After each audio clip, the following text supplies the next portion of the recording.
BD workers. So, the BD industry in India is unorganized, unregulated, unchecked, and it poses a significant health risk to the workers employed in the BD rolling process. According to the Labour Ministry's annual report 2020-21, there are 50 lakh registered BD workers in India, and majority of them are women. These women work in unhygienic conditions and causing health deterioration in the form of exacerbation of tuberculosis, asthma, anemia, giddiness, postural and eye problems, and this puts them at risk of developing cancers of the lungs and thorax. It has been found that women BD workers are unaware of their rights, which makes them vulnerable to low wage rates, systemic exploitation, lack of social security, and limited access to various welfare schemes.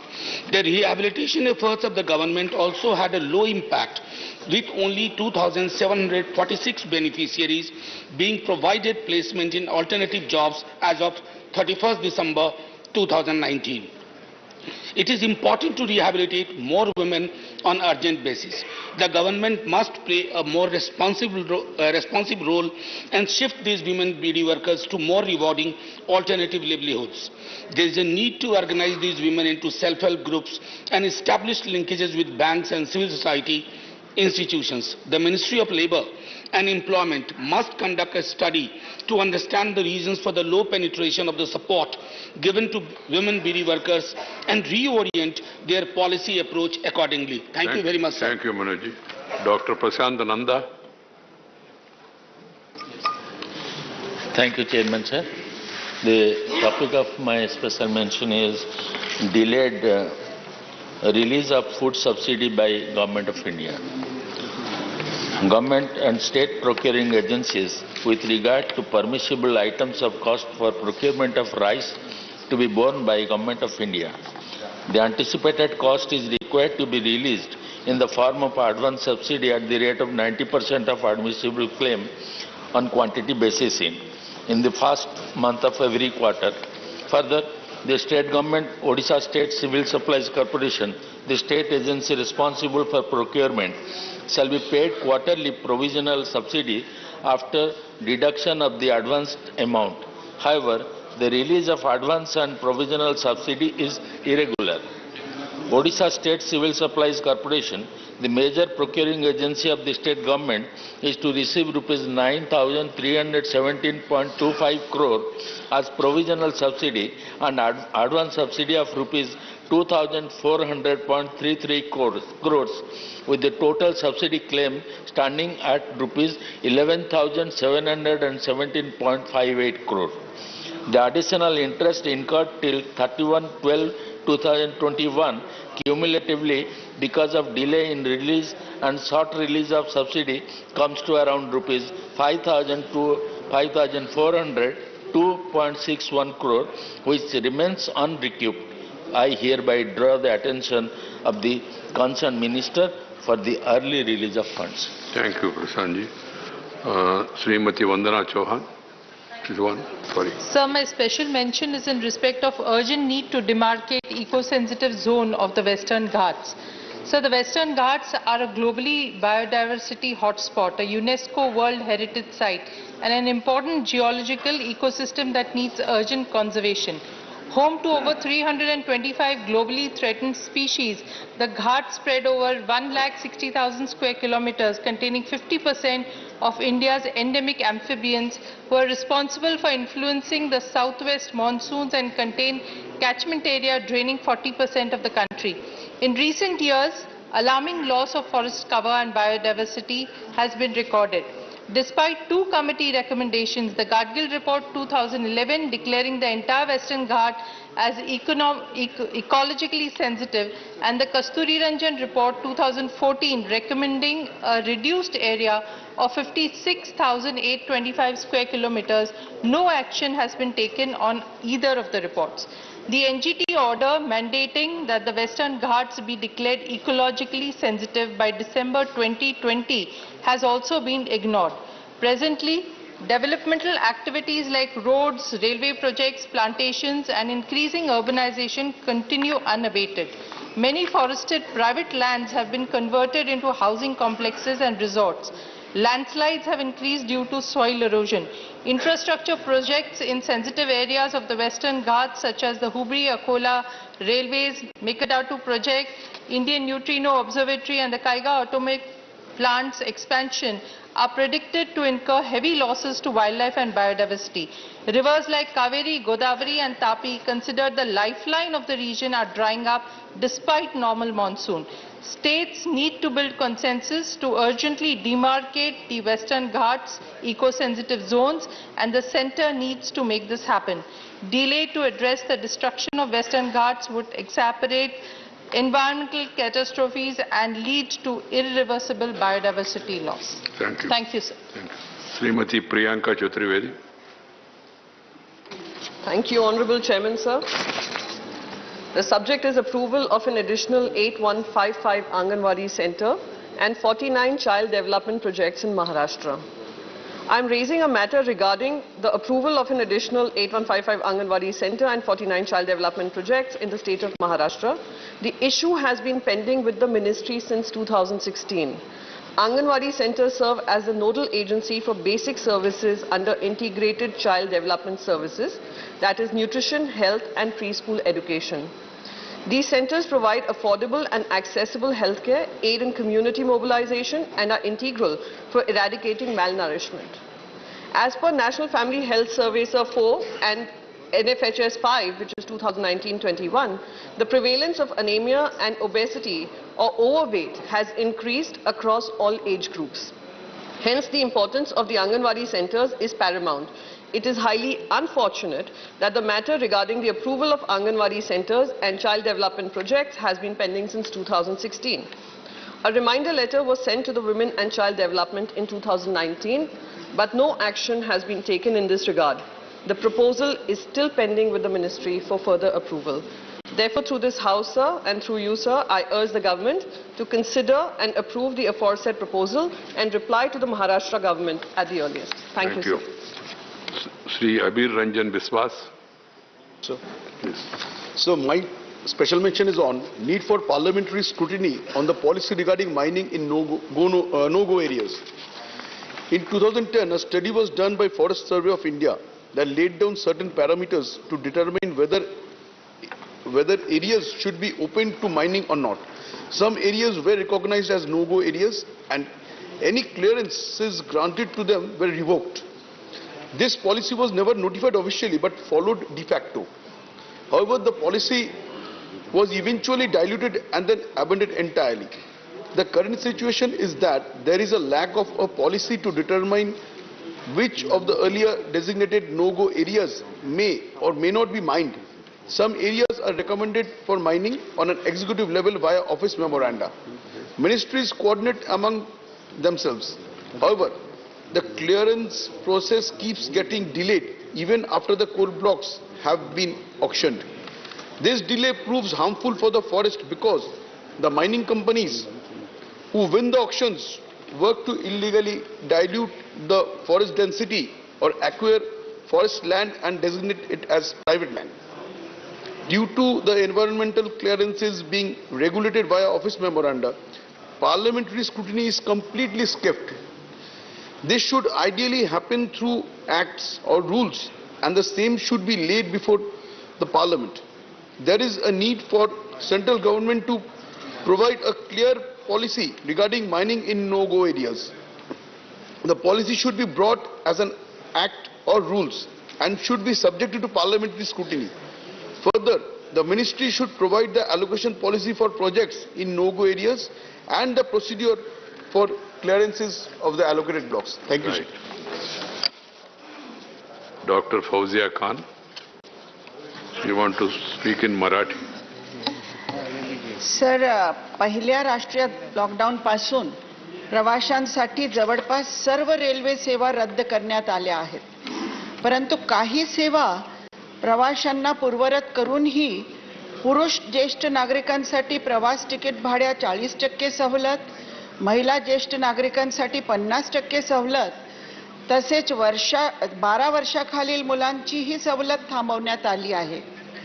वाढत्या महागाईच्या दबावाच्या वातावरणात आम्ही नम्रपणे विनंती करतो की सर्व सवलती सुविधा पुनर्सचित करावे आणि हजारो प्रवाशांना उपकृत करावे सर. रेल्वेतून प्रवास करणे हा अर्ध्याहून अधिक नागरिकांचा अविभाज्य भाग असल्याने सवलत पुनर्सचित केल्याने या पैशाच्या तुटवड्याचा भार कमी होईल अशी मी विनंती करते sir. Right. He wants that concessions given to senior citizens and women and the children should be restored to pre-COVID levels. There is a message from Lok Sabha Secretary General. Sir, with your kind permission, I rise to report that the Lok Sabha at its sitting held on 14th March 2022 passed 1. The Jammu and Kashmir Appropriation Bill 2022, 2. The Jammu and Kashmir Appropriation Number 2 Bill 2022, 3. The Appropriation Number 2 Bill 2022, and 4. The Appropriation Number 3 Bill 2022. The Speaker has certified that these bills are money bills within the meaning of Article 110 of the Constitution. I lay a copy each of the said bills on the table. Sri Veeranna Kadaji, Veeranna ji, आप देर आए. सुन रहे? मैंने जो कहा आपको समझ में आया? आप जब मैंने आपका नाम बुलाया, आप सदन में नहीं था. हाँ सर. देर आए. ऐसा नहीं करना आगे. हम बड़ी बताइए. Sorry sir, sorry. धन्यवाद सभापति महोदय. कर्नाटक वीर संगोली रायण्ण की जन्मभूमि है. जो स्वतंत्र सेनानी एवं योद्धा थे. संगोली रायण्ण कित्तूर साम्राज्य की रानी चन्नम्मा के सेना प्रमुख थे और 1824 में अंग्रेजी के खिलाफ विद्रोह किया था. भारत माता की रक्षा करते हुए संगोली रायण्ण ने आपके प्राणों के देश के लिए समर्पित किया.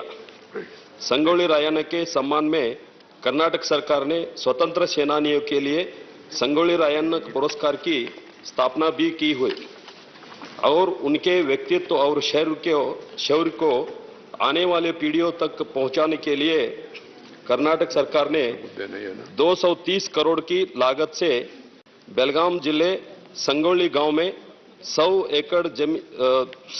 एकड़ में सैनिक विद्यालय का निर्माण कार्य प्रारंभ किया है, जिसमें छात्रावास और अन्य सुविधाओं के भी प्रावधान होगा.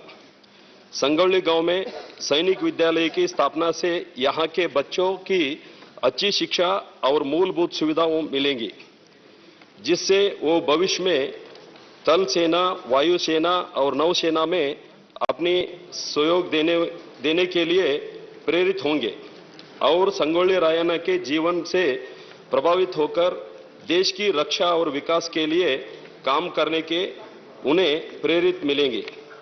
बेलगाम जिला महाराष्ट्र और गोवा राज्यों की सीमा पर स्थित है और इस विद्यालय की स्थापना से महाराष्ट्र और गोवा से भी बच्चों इस विद्यालय में शिक्षा ग्रहण कर सकेंगे, जिससे उनका समग्र विकास होगा और संगोली रायण्ण के शौर्य और पराक्रम को सम्मानित करने के लिए इस विद्यालय का नाम वीर संगोली रायण्ण सैनिक विद्यालय रखा जाए.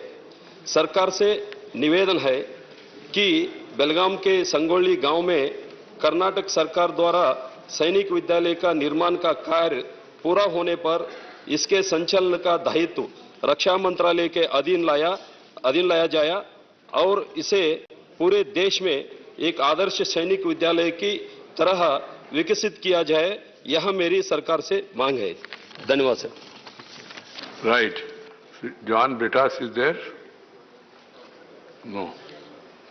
M. Shanmugam. Shanmugam ji, this is about a need to transfer reserve fund for capital expenditure and revise wages of BSNL employees. Thank you, sir. Sir, I would like to raise the issue of the BSNL. When BSNL was created in the group of ministers meeting, it was decided that the reserve fund of DOT that was earned during the past period due to sweat and toil of the workers would be transferred to the BSNL for development and modernization. However, the fund was transferred. Most of the BSNL employees have taken VRS since there was a criticism that the company has more manpower. But still salary is not being paid in the existing employees. This government is written off NPAs and loans corporate companies, but it is not prepared to help its own public sector undertaking. No capital expenditure is provided in the maintenance of running of the tower and generators or battery. Though the workers are motivated and performing dedicated service in the general public, due to the starvation of funds, many services like broadband internet are affected. When the workers were transferred from Department of Telecom to BSNL in 2000, you have to conclude demand. What is your demand?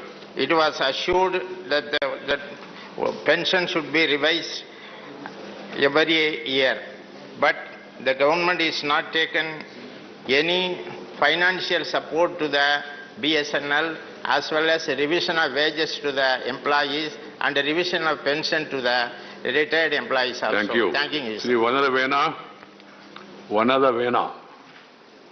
Mizoram.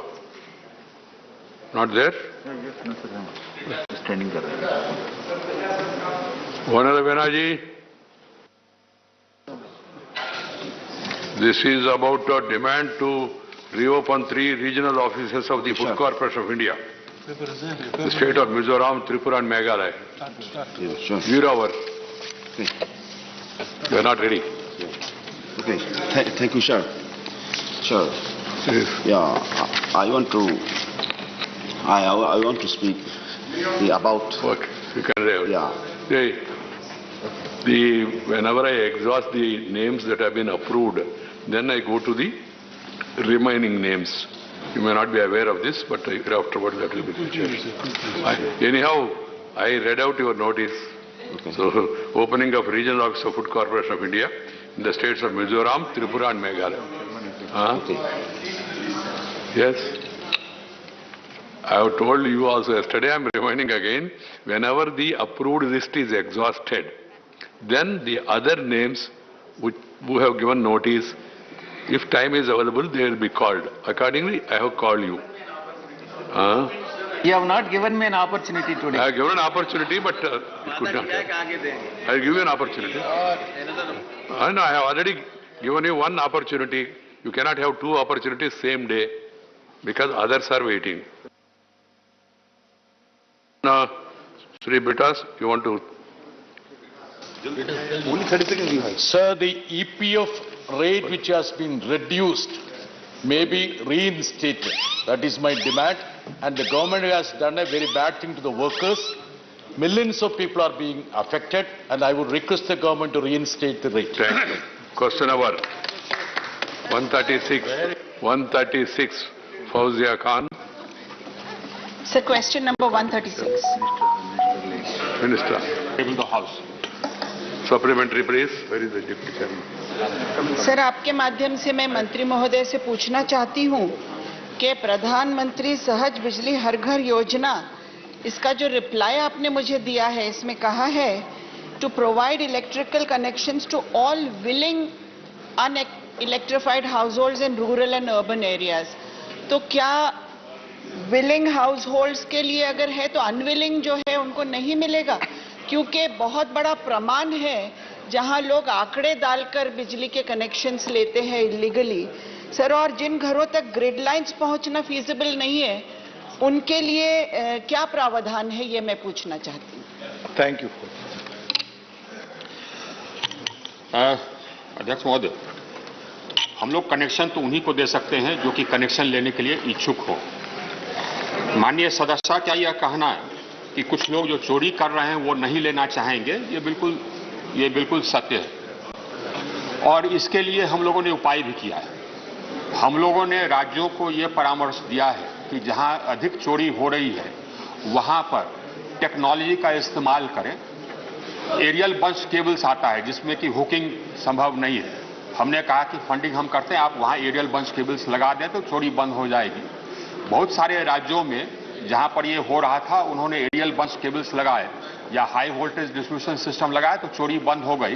तो सभी घर सामने आए कि हमको भी आप विद्युत कनेक्शन दे दीजिए। तो पहला तो सप्लीमेंट्री माननीय सदस्य का यह था। दूसरा सप्लीमेंट्री था ऐसे घर को कैसे हम लोग कनेक्शन देते हैं जहां पर कि ग्रिड पहुंचाना ये संभव नहीं है या बहुत दूर है, तो उनको हम लोग रिन्यूएबल एनर्जी से कनेक्शन देते हैं। और इसके लिए भी हमारा प्रावधान था और इसके लिए भी हम लोगों ने कनेक्शन दिया। जहां जहां जरूरत था वहां हमने कनेक्शन दिया। Second supplementary doctor phone. मंत्री महोदय, क्या इस योजना के द्वारा ये विचार किया जा सकता है कि जो लोग अनधिकृत तौर पर बिजली से चोरी कर रहे हैं उन्हें अधिकृत किया जाए और उनसे बिल वसूल किया जाए? और क्या मुफ्त कनेक्शन के साथ मुफ्त बिजली भी प्रोवाइड करने का कोई प्रावधान है? अध्यक्ष महोदय, ये मुफ्त कनेक्शन के साथ मुफ्त बिजली प्रोवाइड करने का कोई भी प्रावधान नहीं है। और ये मुफ्त कनेक्शन भी उन्हीं घरों को दिया जाना है सौभाग्य योजना के अंतर्गत। वैसे घर जो कि सौभाग्य योजना जिस समय स्वीकृत हुआ उस समय बने हुए थे, क्योंकि घरें तो निरंतर बनती रहती है, हर साल नए घर बनते हैं। तो हम लोगों ने यह तय किया था कि उस तारीख को, जिस तारीख को कि सौभाग्य योजना स्वीकृत हुई, उस तारीख को जितने भी घर विद्यमान हैं उनको हम कनेक्शन दे देंगे। और जहां तक कि जो चोरी कर रहे हैं उनको कनेक्शन देने की बात है तो उनको कनेक्शन के लिए वो आगे तभी आएंगे जबकि उनकी चोरी बंद कर दी जाए। तो उसके लिए टेक्नोलॉजी का इस्तेमाल करने का परामर्श हमने राज्यों को दिया था और ये रेड्स वगैरह करने का भी परामर्श दिया था। तो बहुत सारे ऐसे गांव थे जहां पर कि लोग पहले बिजली कनेक्शन नहीं लेना चाहते थे, बाद में इच्छुक हो गए, जबकि चोरी देखे कि कठिन हो गई। श्री जुगल सिंह लोखंडवाला जी। धन्यवाद सर। माननीय मंत्री जी से मैं पूछना चाहूंगा कि जो लास्ट में छोरे पे जहां पे रहते हैं वहां पे काफी ऐसी दिक्कत रहती है, बिजली नहीं पहुंच पाती, तो क्या उसका सोलर या कोई और माध्यम है जहां बिजली पहुंचाने के लिए उनको आप दे सकते हैं? क्या किस तरह दे सकते हैं, मुझे जवाब देंगे माननीय मंत्री श्री? Thank you. अध्यक्ष महोदय, जहां पर कि ये ग्रिड नहीं पहुंच पाया या पहुंचाने में ज्यादा खर्चा होगा और घरों की संख्या कम है, वहां पर हम लोगों ने सोलर के माध्यम से कनेक्शन दिया। और कुल जो हम लोगों ने 2,86,00,000 घरों को हमने कनेक्शन दिया, उसमें से ऑफ ग्रिड भी हम लोगों ने काफी ये घरों को कनेक्शन दिया। कुल मिलाकर के हमको लगता है कि ऑफ ग्रिड भी कुछ हम लोग 4,16,469 घरों को हम लोगों ने ऑफ ग्रिड माध्यम से, यानी कि स्टैंड अलोन सोलर सिस्टम से हम लोगों ने कनेक्शन दिया। और सभी राज्यों से हमने सर्टिफिकेट लिया कि उनके सभी घर विद्युतीकृत हो गए। आइए सर्टिफिकेट हमारे पास है। Doctor V Sivadasan ji. Doctor V Sivadasan, question number 137 मानिज। अच्छा, please. Sir, I understood the next one, 136. No, you have put your 136. So ask your supplementary on this. Next one I am. You are not interested in asking on this. Mani Revati Raman Singh ji. I have written. You mistakenly written 136, that is.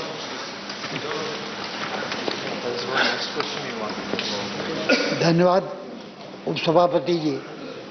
मैं माननीय मंत्री जी से जानना चाहता हूं कि ये सौभाग्य योजना के अंतर्गत जो आपने विद्युतीकरण कराया है, बहुत से गांव या घर छूट गए हैं जहां पर विद्युतीकरण नहीं हो पाया है, तो क्या आप सर्वे करा के समयबद्ध तरीके से उन जगहों पर जहां विद्युतीकरण नहीं हुआ है उसको कराने की कृपा करेंगे? माननीय मंत्री। अध्यक्ष महोदय, हमने सभी, जैसे कि हमने बताया, हमने सभी राज्यों से सर्टिफिकेट लिया कि उनके हर घर कनेक्ट हो गए कि नहीं, क्योंकि हमारा मकसद यही था कि हर घर कनेक्ट हो जाए।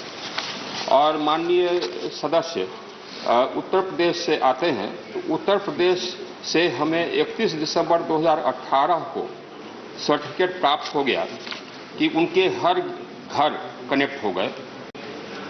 उसके बाद फिर बाद में उन्होंने कहा, तो उस समय उन्होंने कनेक्शन दिया था 79,80,568 घरों को। उसके बाद पुनः उत्तर प्रदेश सरकार ने पत्र भेजा कि करीब 12 लाख घर बच गए हैं, 12-13 लाख घर बच गए हैं, तो उनको और कनेक्शन देना है। उसको भी हमने स्वीकृत कर दिया दूसरी बार, तो उसको भी कनेक्शन दिया गया। और उसके बाद पुनः जो कनेक्शन हो गया, उसके बाद पुनः उत्तर प्रदेश में पुनः पत्र भेजा कि हमारे 13,07,021 घर अभी भी छूट गए हैं, जिनको नहीं, हमारे 3,34,652 घर अभी भी छूट गए हैं, उनको कनेक्शन देने की अनुमति दी जाए। तो फिर उसको भी हमने सैंक्शन कर दिया। तो जो और इसके बाद फिर ये अब ये अंतिम है, क्योंकि 31 मार्च को हमारा योजना समाप्त हो जाएगा, तो हमने टाइम दिया। ये सैंक्शन हमने किया 13 जुलाई 2021 को, और 31 मार्च को ये समाप्त हो जाएगा। उसके बाद हम फंडिंग नहीं दे पाएंगे, ये भी राज्य सरकार को हमने बता दिया। धन्यवाद। क्वेश्चन नंबर 137, माननीय YS चौधरी जी। माननीय मंत्री, first supplementary please. Sir, the GST compensation for the years 2021 and for the current year 21-22 yet to be paid to various states, while the GST collection is showing upward trend. Particularly in the state of Andhra Pradesh, even reply says that about 1,524 crores are yet to be released. So my question to, supplementary question to the Honorable Minister is, by when the amount will be transferred? Thank you. माननीय मंत्री जी।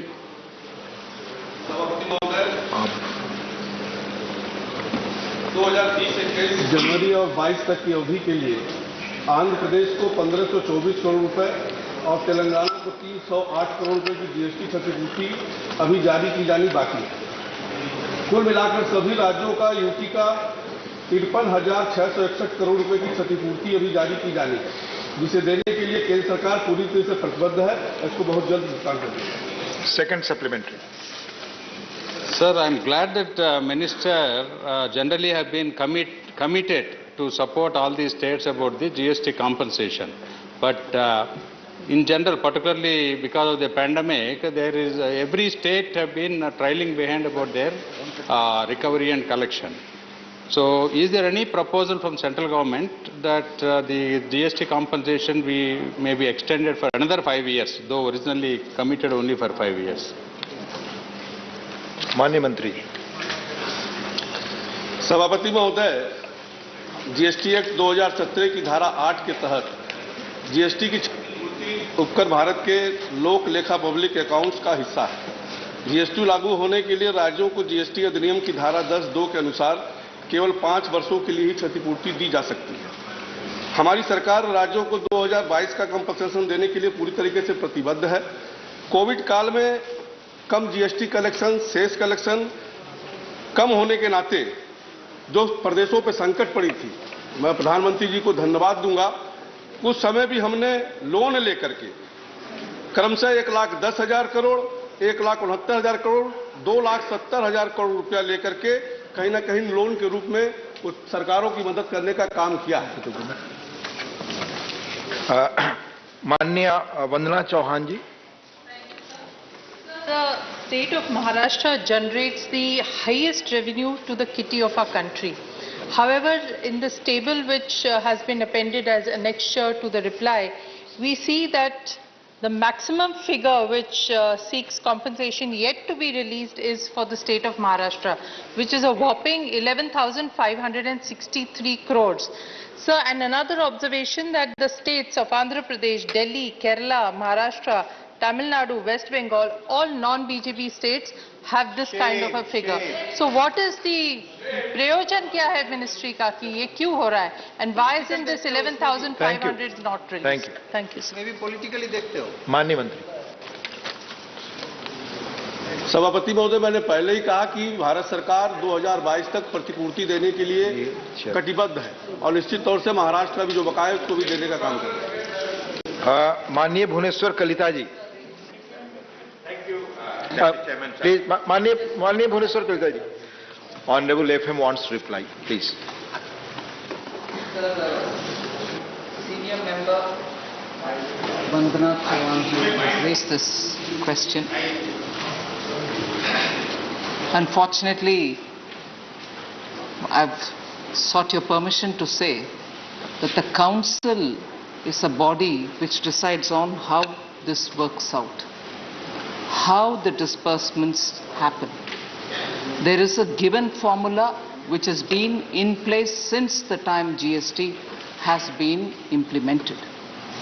And even the way in which the back-to-back loan has been taken and distributed by the centre but through the public account is also something which the Gst Council has deliberated in not just one but 3 council meetings. It's very well to point out that Maharashtra has a very big amount due. But the 2 other columns will also say that in the distribution as well, the share of Maharashtra has, as per the formula, no discretion, been fairly higher compared to the other states. I humbly submit an appeal through you that for a body like Gst Council, in which every finance minister from every state sits in and takes a call, it's a collective decision of the Gst Council, and I appeal through you that we don't need to politicize this. No individual has the right to tweak the formulation, and therefore there's no differentiation made on the basis of this party or that party.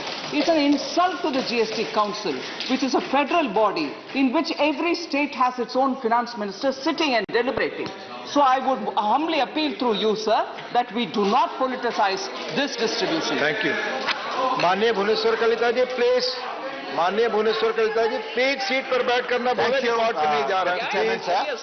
Sir, again, sir. Areas is there given by state. There is no differentiation and it goes per the formula given. Please, seat पर बैठ करना बोले, please. And the areas are there.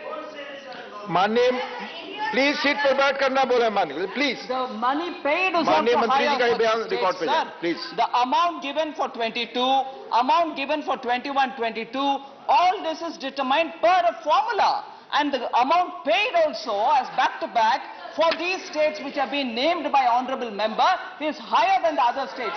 Would they want to recognize that? Thank you. माननीय भुवनेश्वर कलिता जी. Thank you, Deputy Chairman, sir. Honorable Minister has mentioned about that the Gst Council is constituted of all the states, and I want to, and from time to time it holds its meeting, and I want to refer to one meeting, the 43rd Gst Council meeting, whether it is a fact that Council, the group of ministers, has taken decision on capacity-based taxation and special composition scheme in certain sectors in GST, constituted before 43rd Gst Council meeting to examine the possibility to levy of GST based on the capacity manufacturing unit and special composition schemes. Please be brief in your question. Please be brief. Prone sector. Put your question. That is my question. Please. That is my question, sir. I want to know from the minister. Please.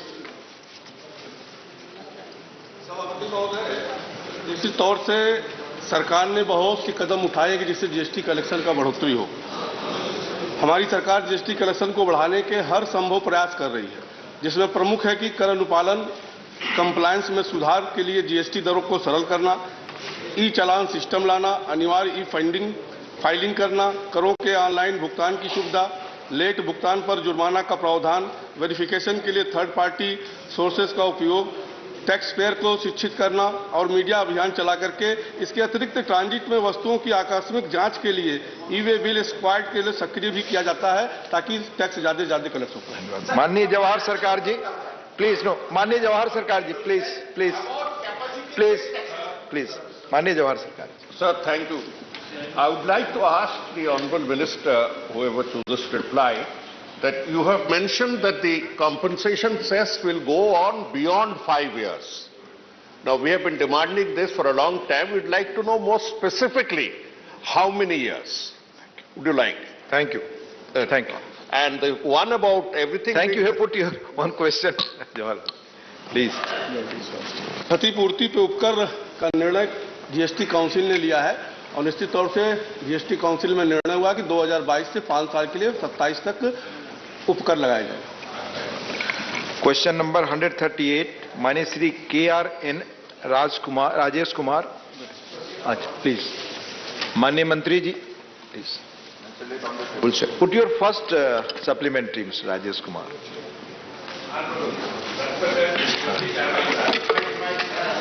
Honorable, respected Deputy Chairman, sir, Kollimalai Hills, Namakkal district, Tamil Nadu is one of the most traditional place for cultivation of the medicinal plant, and a lot of historical references are there for the same. We have product the medicinal plant in Kollimalai Hills. As per Honorable Minister has replied at present, one Siddha medicinal plant garden in functioning in Mettur in Tamil Nadu under the Central Council for Research in Siddha since 2004. It is engaged in the maintenance of and development of herbal garden and the cultivation of medicinal plant. It is situated at around 125 kilometers away from Kollimalai Hills. In the Honorable Minister reply, he said there is no such proposal to set up the Siddha Medical Research Center, but I am requesting the Minister to consider setting up of a Siddha medicinal plant garden extension center in Kollimalai Hills from the Mettur Please, be brief. Because there are much more medicinal plants in Kollimalai Hills. The district administration and the state government are ready to provide land for setting up the extension center. Will the Minister of Ayush reconsider the establishing FBMG Kollimalai Hills? Please be specific in your questions. Please. Honorable Minister. Respected Deputy Chairman, sir. Honorable member has rightly raised this important issue before this august house. Kollimalai Hills in Tamil Nadu is famous for exotic medicinal plant, and these medicinal plants are collected to develop Siddha medicine. So, considering the potentialities, Ministry of Ayush, Government of India has already taken a lot of initiative by setting up of the institution like Central Council for Research in Siddha, functioning in Tamil Nadu, and with 3 peripheral institutes, Siddha Central Research Institute, Chennai, Siddha Clinical Research Unit, Government of Siddha Medical College Campus, Palayam, Kottai, and Siddha Medical Plant Garden, Mettur Dam, Tamil Nadu. A National Institute of Siddha under the Ministry of Ayush is also situated in Chennai. So all these institutions are day and night working with commitment and sensibility with the support of the people of Tamil Nadu. I must mention the initiative taken by the government of Tamil Nadu is very, very praiseworthy. During the COVID-19 pandemic, they have distributed 1 crore 80 lakhs Kabasura Kudiner,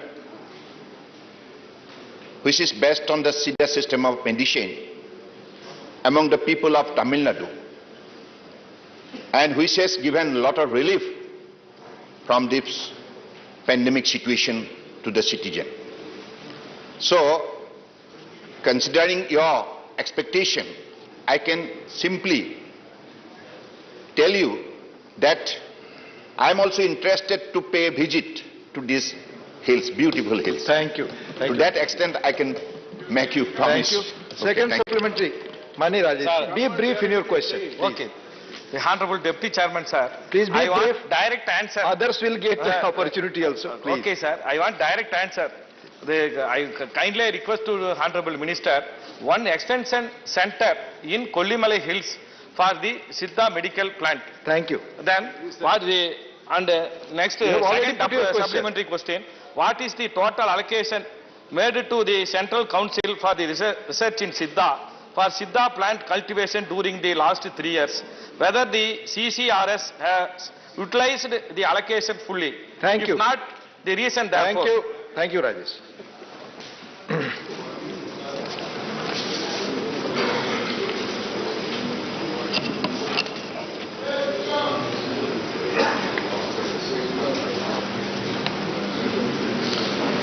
Sir,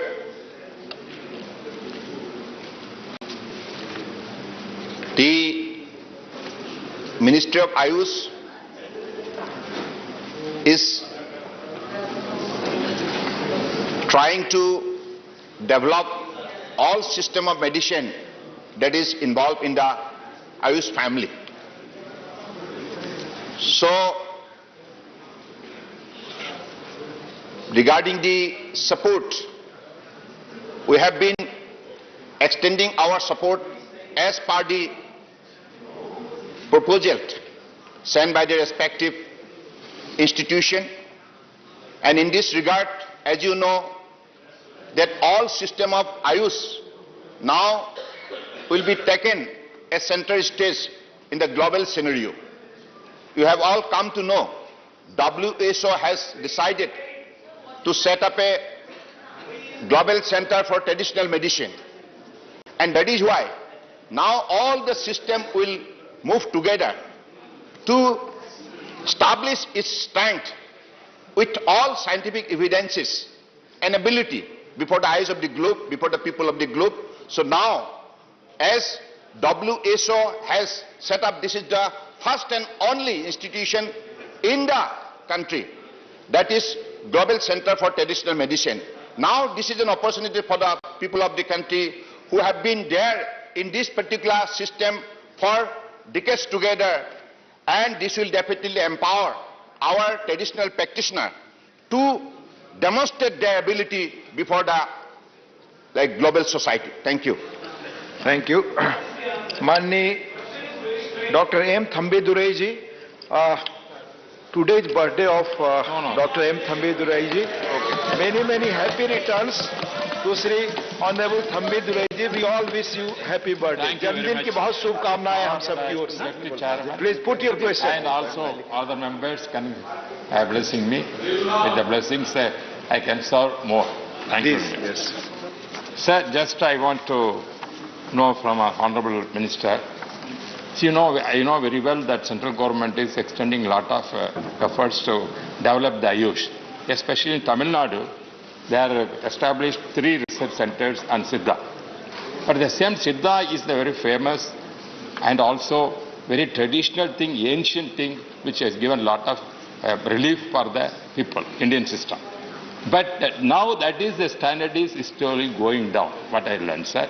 Therefore, I request the Honorable Minister, not only establishing 3 institutes like this research, let him have more centers like Kollimalai and other places. Then it will give very boost. Whether the Minister will come forward to establish more research centers on these Siddha systems. Honorable Sir, the Honorable Member has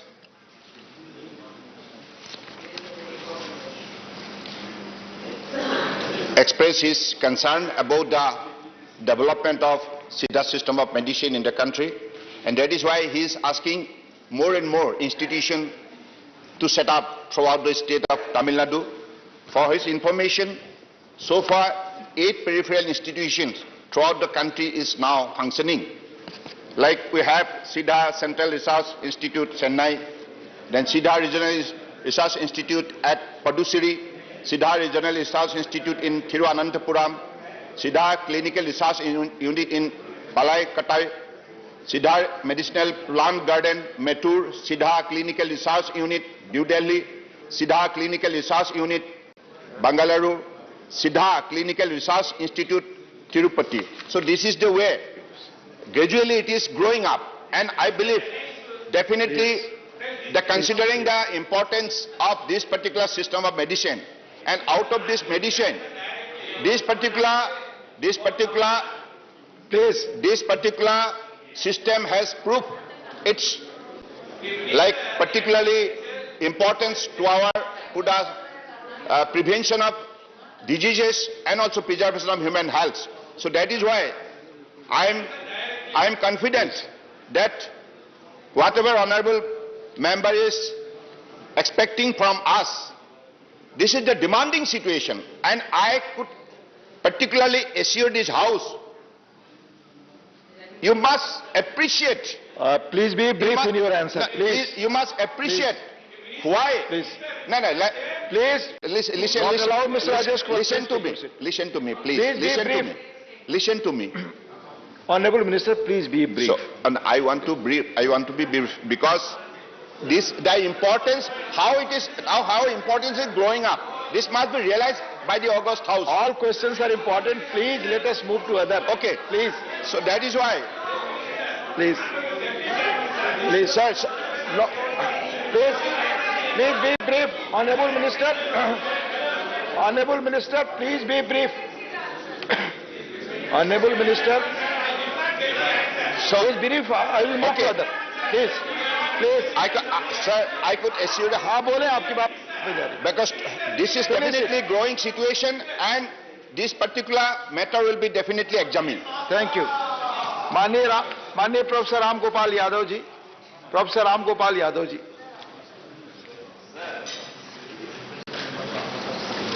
मैं जानता हूं ये on नहीं हो रहा है. श्रीमान सिद्धा आयुष मंत्रालय के अंतर्गत ही है, और आपको आश्चर्य होगा कि सरकारें इतनी उदासीन हैं इस मंत्रालय की तरफ, इन सारी पैथी जो इनकी तरफ. ये पूरे आयुष मंत्रालय का budget all India institute of medical sciences Delhi से कम है. इतना भी नहीं होता है. तो प्रश्न ये उठता है कि इतने कम बजट के साथ न तो आप नई संस्थाएं खोल सकते हैं, और आपका मंत्रालय मांगता भी है तब भी बजट में वो पैसा दिया नहीं जाता है. तो कैसे आप रखाएंगे ये सारी मेडिसिनल, जो चाहे वो तमिलनाडु के हिल्स की हों, चाहे केरला में पाई जाती हों, चाहे उत्तराखंड में, ये स्मगल होकर देश से बाहर जा रही हैं. इनकी जानकारी है या नहीं मंत्री जी, वो बताएं. उनको रोकने के लिए क्या काम कर रहे हैं, और इन सारे मेडिसिनल प्लांट से जो दवाइयां बन सकती हैं उनके लिए आप क्या तौर तरीका अख्तियार करने जा रहे हैं. रेस्पेक्टेड सर, आपने जो कहा है मुझे लगता है ये सही नहीं है, क्योंकि आपको 2014 में नेशनल आयुष मिशन का बजट था 75 करोड़, अभी 550 करोड़ हो गए. तो इससे साफ जाहिर है 5 गुना बढ़ा दिया गया है. और 2014 में माननीय प्रधानमंत्री जी ने इसको इंडिपेंडेंट मंत्रालय का स्टेटस दिया, अभी कैबिनेट मंत्रालय का स्टेटस दिया है. इससे साफ जाहिर है पिछली 7 साल के अंदर जो बढ़ोतरी हुई है, जो इंपॉर्टेंस दी गई है, इसके वजह से दुनिया ने स्वीकार किया है कि हमारे ट्रेडिशनल जो सिस्टम ऑफ मेडिसिन में जो शक्ति है, जिस शक्ति के द्वारा दुनिया के मानव समाज को राहत दे सकता है अलग अलग बीमारियों. धन्यवाद. माननीय ब्रिजलाल जी, ये क्वेश्चन रिलेटेड है Siddha medical research centre at Kollimalai, Tamil Nadu. Question आपका इससे रिलेटेड क्वेश्चन है? नहीं सर. नहीं. माननीय तिरुचु Shivaji. Sir, the minister very clearly says that the researchers has also conducted a survey of medicinal plants in Kolimala Hills and collected 20 rare medicinal plants from Kolimala Hills. And one of the questions, main question is that whether the government has any proposal for setting up a Siddha Medical Research Center in the Kolimala Hills. And it is said no such proposal. Sir, when there are 20 rare medicinal plants have been collected by the survey, why don't the minister consider of setting up a plant there? That's all. Our simple question. Sir. I am repeatedly saying that I am interested to visit, considering the availability of the medicinal plant in that particular famous hill. So I am definitely visiting. After that, definitely I will examine the whole issue. Thank you. Question number 139, माननीय सीमा द्विवेदी जी,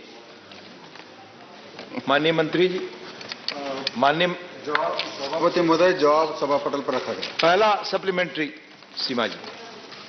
जी माननीय उपसभापति महोदय, मैं माननीय मंत्री से जानना चाहती हूँ कि जैसे सौर ऊर्जा, जैविक ऊर्जा अथवा इथेनॉल से बनने वाली ऊर्जा, 3 ऊर्जा है, इसमें हम जानना चाहते हैं कि सरकार नीतिगत मामले में किस ऊर्जा को बढ़ावा देने का प्राथमिकता से काम करेगी।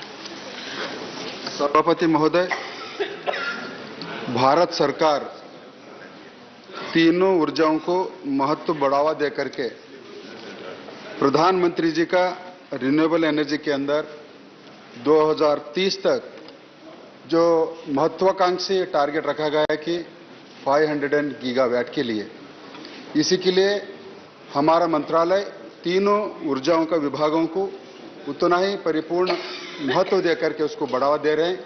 उसमें हम लोग सोलार के लिए पर्टिकुलरली प्रधानमंत्री जी जो महत्वाकांक्षी 2022 तक 175 गीगावाट की जो लक्ष्य रखा गया था, हम लोग ऑलरेडी पूरा कर चुका है कि भारत सरकार आने वाला 2030 तक भी 500 गीगावाट की पूर्ण पूर्ति करेगी। धन्यवाद। दूसरा सप्लीमेंट्री। महोदय, मैं आपसे जानना चाहती हूँ कि जो सौर ऊर्जा के उपकरण आते हैं वो चाइना से मंगाया जाता है। मैं सरकार से जानना चाहती हूँ कि जो ये हमारा क्या चाइना से आयात करना बाध्यता है अथवा हम स्वदेशी उत्पाद करके अपने प्रदेश में रोजगार का बढ़ावा देंगे, ये मैं आपसे जानना चाहती हूँ। सभापति महोदय, प्रधानमंत्री जी का आत्मनिर्भर भारत की विचार को लेकर के सोलार एनर्जी के ऊपर हमारा मंत्रालय ने अभी आने वाले दिनों में 5 कंपोनेंट के लिए PLI स्कीम के जरिए हम लोग भारत के अंदर ही पैनल, सेल, बैटरी सारी चीजें यहाँ पर ही उत्पादन हो, इसको बढ़ावा देने के लिए हम लोग PLI स्कीम ऑलरेडी ला चुके हैं। एक्सप्रेशन ऑफ इंटरेस्ट भी कई देश के अंदर उद्योगपति ने उसको दिया है। आने वाले दिनों के अंदर जो जितना हो सका आत्मनिर्भर भारत के अंदर ही उसका उत्पादन हो, हमारा मंत्रालय उसके ऊपर जोर दिया है। धन्यवाद। माननीय P Bhattacharya ji.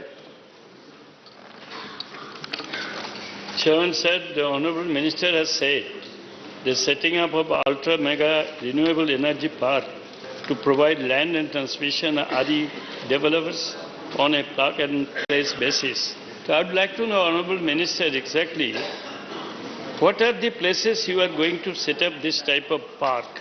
Would you kindly explain it to us? Has it been done in a particular state or in different states in the country? मान्य सदस्यों का जो चिंता है, हम लोग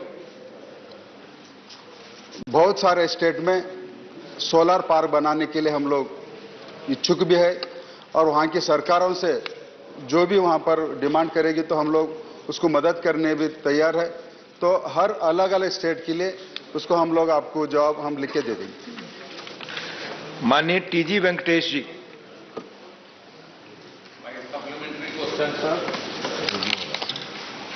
Through you to Minister, so use of green energy will be successful only. Just to giving the incentives will not be successful, sir. Mostly the state governments also should support this subject, sir. The incentives Government of India is giving, but state governments, they are not adopting those things and they are creating a number of problems, number of state governments. The energy, wheeling charges, they are creating a problem. Again, captive units, they are getting a problem. And all the problems will go to the tribunal. Tribunal judges, please be specific in your question. Tribunal judges are sleeping. They are not giving the decisions. Decades they are taking. For that, Government of India also. Please ask a question, Mr. Banks. My question is, sir, tribunals are delaying the judgments. Government of India should monitor that one and sort out the issue, Charlie. Mr. Chairman, sir. Two or three issues have been raised. I'll just add to the reply, and I'll reply to this. One is manufacturing in India, make in India. Now, apart from having a PLI scheme, incidentally, we already had a bid in the PLI scheme in which we finalized manufacturing here of about 8,500 megawatts. And this is the second PLI scheme which the Honorable Finance Minister had announced in her budget, 19,500 crores. For that also, we are going to come out with a bid. This is not the only step we are taking. We have also set up a tariff barrier. So now, import of modules from other countries, I will not name countries, will attract a customs duty of 40%. And cells will attract a customs duty of 20%. We already have some manufacturing capacity here, about 15,000 megawatts worth, and we want to scale it up. We want to emerge as an exporter of modules. So as far as Make in India is concerned, we've made some progress. We are going to make more progress. There was a question of solar parks. Now we have solar parks almost about 30,000 megawatts worth which are already there working, and projects have also come up, and we are adding more solar parks. The problem which the Honourable Member just now raised is a problem which has been engaging us, and to sort out that problem we are we have had meetings with the Forum of Regulators. The Forum of Regulators is a meeting, is a conference of all the regulatory bodies in the country. All the state regulators come, and we have emphasized to them two or three things. Number one, that they should not set up unnecessary hurdles in the setting up of renewable energy, and that the pendencies in their courts must reduce. The pendencies must come down. This is what we have emphasized. And those regulators where there are large number of cases pending, we have pointed it out to them that a large number of cases are pending in your courts for so many months. We have a system of monitoring the pendency of cases with the regulators. But this is a problem which we are aware of. There is, the states also have an obligation. It's not only the central government. The states have an obligation because energy transition is something which is essential for the climate. We have made a pledge. Every country has made a pledge. Every developed country and developing country have made pledges to carry out energy transition to reduce their emissions. We've also made pledges, and that these pledges are national pledges, that we shall transition to renewables so that we reduce our emissions. Incidentally, up till now, we have been successful. In fact, we had pledged in COP21 in Paris that by 2030, 40% of our energy power generation capacity will come from non-fossil fuels. Now we achieved that target in November 21, 9 years in advance. Our rate of growth of renewable energy capacity is the fastest in the world, and it will continue to be the fastest in the world. So we shall, of course, as my colleague said, we shall reach that 500 gigawatts of target. These hurdles are there, the regulatory hurdles, we will overcome them. Thank you. Manya V. Vijay Sai Reddy.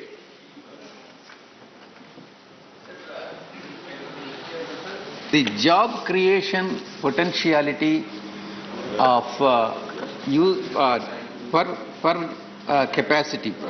installed capacity in case of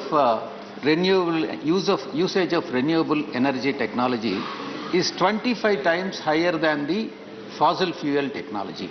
So I would like to know from the Honourable Minister what steps the Government of India is taking for penetration of renewable energy projects into rural areas, and how much employment has been generated for the last 4 or 5 years as a result. Thank you, Vijay Sai Reddy ji. As a result thereof. Thank you very much, sir.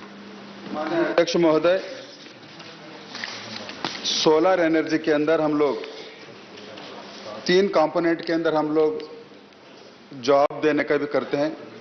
एक तो human resource development programme के जरिए से हम लोग qualified और train man power भी हम लोग करते हैं, और उसी के अंदर ह्यूमन रिसोर्स डेवलपमेंट प्रोग्राम के अंदर फरवरी 2022 तक 62,348 लोगों को हम लोग ने ट्रेन किया है. और national renewable energy fellowship scheme के अंदर रिन्यूएबल एनर्जी लाइक एमटेक और पीएचडी के लिए टॉप 100 NIRF के रैंकिंग फ्रेमवर्क के अंदर भी हम लोग काम करते हैं और national renewable energy science fellowship के अंदर भी हम लोग बच्चों को ट्रेनिंग करते हैं। तो सूर्य मित्र के अंदर हमारा सोलर जो एनर्जी है उसी के अंदर हम लोग 2022 तक 50,806 विद्यार्थियों को हम लोग ट्रेन किया है। उसी के अंदर 53% ऑलरेडी हम लोग एम्प्लॉय करके पेरोल के ऊपर हम लोग हमको उसका इंफॉर्मेशन दिया है। और ऐसे ही वरुण मित्र के अंदर भी हम लोग जो सोलर वाटर पंप टेक्नीशियन भी हम लोग उसको ट्रेनिंग करते हैं और वायु मित्र करके हम लोग विंड एनर्जी टेक्नीशियन के लिए भी करते हैं। तो करीब सोलर मैन्युफैक्चर के अंदर मॉड्यूल और capacity as on date 11,500 megawatt, job per year per megawatt के लिए 2.6 के हिसाब से हम लोग करते हैं। तो एनुअल जॉब पर ईयर के लिए 29,900 लोगों को जॉब मिलती है। धन्यवाद। धन्यवाद। क्वेश्चन नंबर 140 माननीय सुखराम सिंह यादव जी। 140 माननीय मंत्री जी। फर्स्ट सप्लीमेंट्री माननीय चौधरी साहब जी। माननीय सभापति जी, माननीय मंत्री जी का जो जवाब आया है उसके बारे में जो तारीखें दी गई हैं उनका अध्ययन एक बार आप भी कर लें। इतना विलंब किन कारणों से किया गया, इतनी बड़ी धोखाधड़ी और 4-5 साल लग जाए जांच में, इसका क्या कारण था और जिन लोगों ने इसकी जांच में लापरवाही की है उनके खिलाफ अब तक क्या कार्रवाई? धन्यवाद। माननीय उपसभापति महोदय, माननीय सदस्यगण, हमारे सभागृह में वरिष्ठ सदस्य माननीय सुखराम सिंह यादव जी ने महत्वपूर्ण क्वेश्चन पूछा है जिसके बारे में कुछ अखबार में भी न्यूज आई थी। इसी में ABG शिपयार्ड लिमिटेड कंपनी के बारे में है। इस कंपनी को 24 बैंक ने लोन दिया था। इस 24 बैंक में से 10 पब्लिक सेक्टर बैंक थी, 5 प्राइवेट सेक्टर बैंक थी और 5 फाइनेंशियल इंस्टीट्यूशन थे, 2 फॉरेन बैंक्स थी, 2 बैंक लीडिंग थी। टोटल जो लोन था 14,349 करोड़ था और इसी में लीड बैंक ICICI बैंक थी। अभी मैं थोड़ा 1 मिनट लेते हैं, बताना चाहता हूं सर। इसमें मैं बताना चाहता हूं the loan given to this company was between 2005 and 2006 1547 crore loan दिया था। उसी वक्त UPA गवर्नमेंट थी। उसी के बाद 2006 से 2014 8 बार 8% से ज्यादा लोन दिया गया, 11,800 करोड़ लोन दिया गया। उसी के टाइम भी UPA गवर्नमेंट थी। इसी के साथ मैं आपको बताना चाहता हूं ये लोन देने के बाद ये टोटल एक्सपोजर वाज 16,397.57 करोड़ और इसी को बाद इस लोन को कॉर्पोरेट डेट रिस्ट्रक्चरिंग करा गया। ये जावे से इतना ये कर दिया, उसी इसका जो डेट है तो उसी टाइम भी UPA गवर्नमेंट थी। तो total amount this was declared as a NPA account on 1 August 2013 by the Canara Bank. That is also in the time of the UPA government. The CDR also was given in the UPA government. मैं बताना चाहता हूँ delay क्यों हो गया। तो declaration was only declaration. All these things, please. All these things were given in the UPA government. इसी के बाद जब ये होगा तो इसका फॉरेंसिक ऑडिट करना पड़ा। फॉरेंसिक ऑडिट होगा। फॉरेंसिक ऑडिट होने के बाद जो फॉरेंसिक ऑडिट के ऊपर इसमें joint leaded bank joint SBI के तरफ से कंप्लेन लॉन्च किया गया।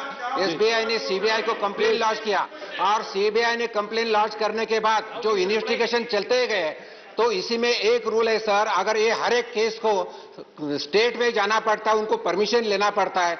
We have to verification and investigation of the complaints cross-examination of the accused complaint and other related parties, verification of huge pile-up documents, gathering of information documents, scrutiny of the information, checking of the huge trial and transactions including foreign currency and verification of visit. इतना ही नहीं तो states ने, मैं बताना चाहता हूँ, हर एक state से परमिशन लेना पड़ा और वहाँ से आपने को स्टेट को टाइम लगा.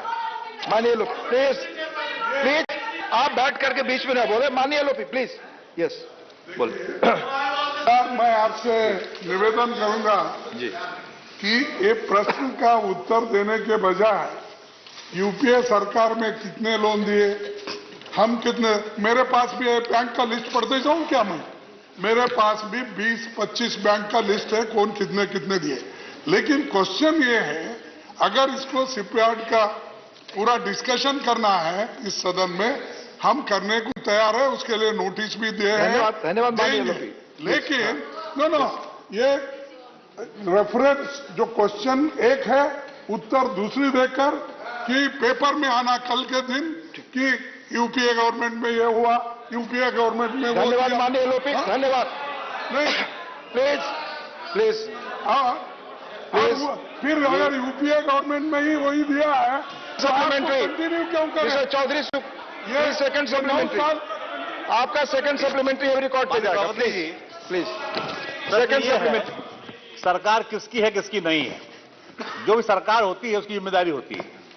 मैं माननीय मंत्री से पूछना चाहूंगा कि जब एक छोटा किसान थोड़ा लोन लेता है, उसको आप थोड़े समय में आपको बंद कर देते हो तहसील में, लेकिन इतने बड़े लोन लेने वाले लोगों के खिलाफ 25,000 करोड़ रुपया जिन्होंने लोन लिया और इसके बाद भी कार्रवाई में इतना विलंब क्यों हुआ?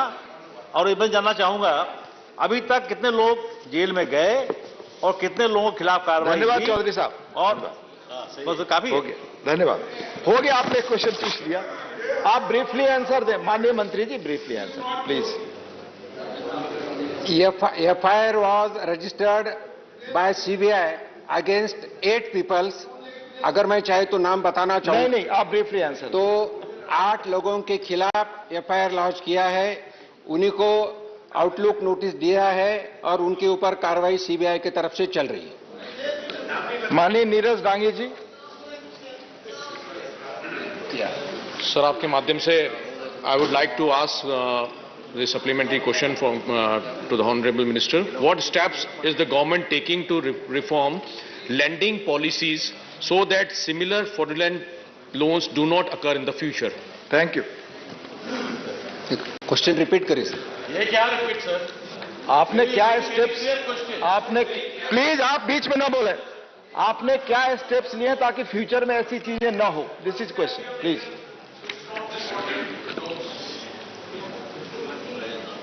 Online researching database frauds responsible for banks in the form of Central Fraud Registry has been set up. Similarly, banks to report frauds beyond the threshold amount of the police immediately. Then fraud risk and for early detection, loan fraud prompt action taking, initiation of staff absolutely trained by the RBIs as well as the institution of comprehensive automated early warning system in public sectors bank is required. Mania Priyanka ji. That you've given me a chance to ask a supplementary question on this specific question. Sir, हमें तो बचपन से सिखाया गया था गुस्सा सेहत के लिए अच्छा नहीं है और साथ ही साथ फ्रॉड देश की सेहत के लिए अच्छा नहीं है. सर, इंपॉर्टेंट क्वेश्चन है क्योंकि किसी ने राज्य सरकार के बारे में मुद्दा उठाया था. देश का सबसे बड़ा फ्रॉड 2019. हाँ, थोड़ा तो हंसी मजाक करने से गुस्से में नहीं रह सकते. Sir,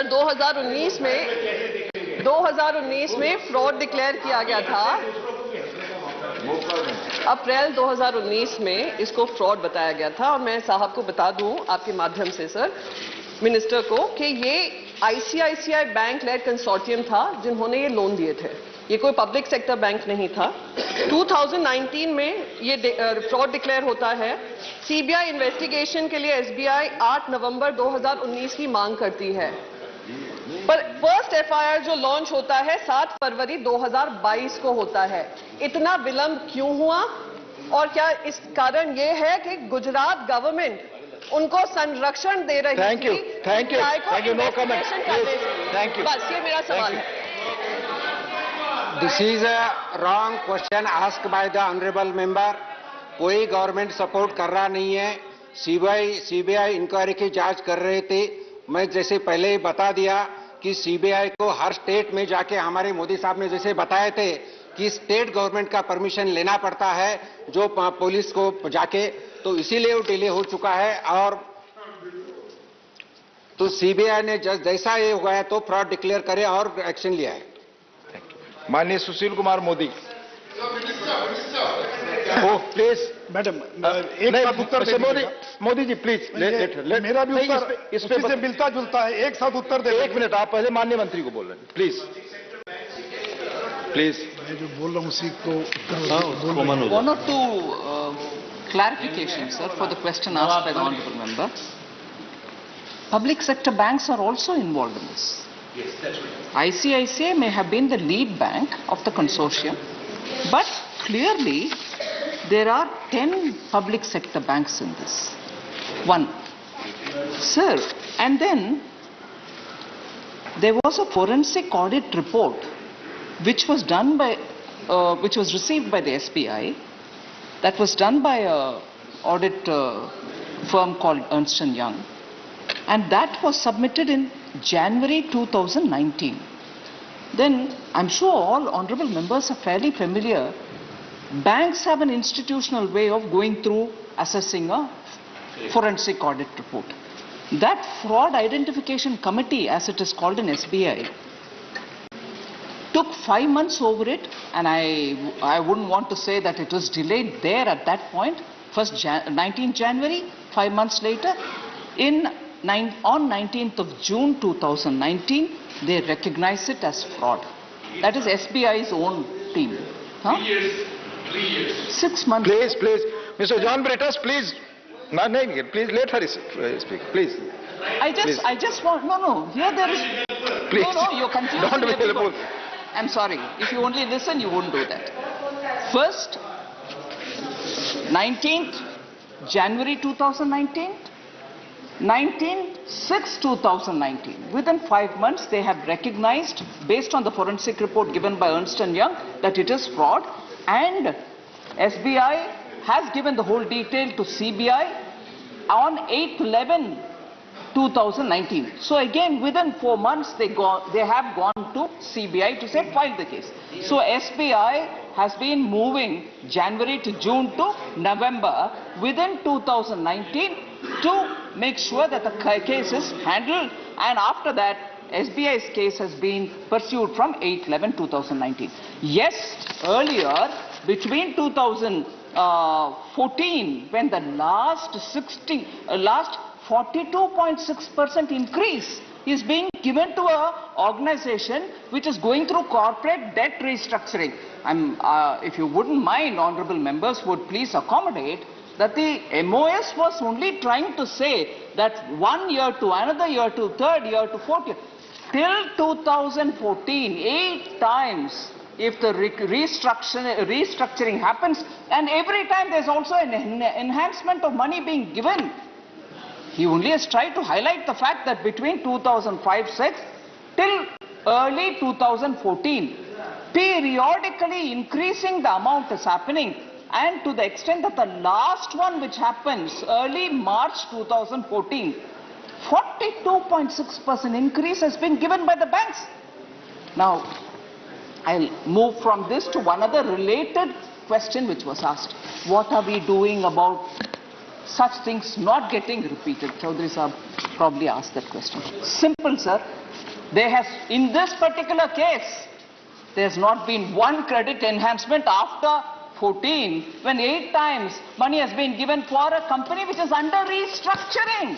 That itself is the biggest fraud perpetrated, and unfortunately, I'm with my MOS to say prior to 2014. Thank you.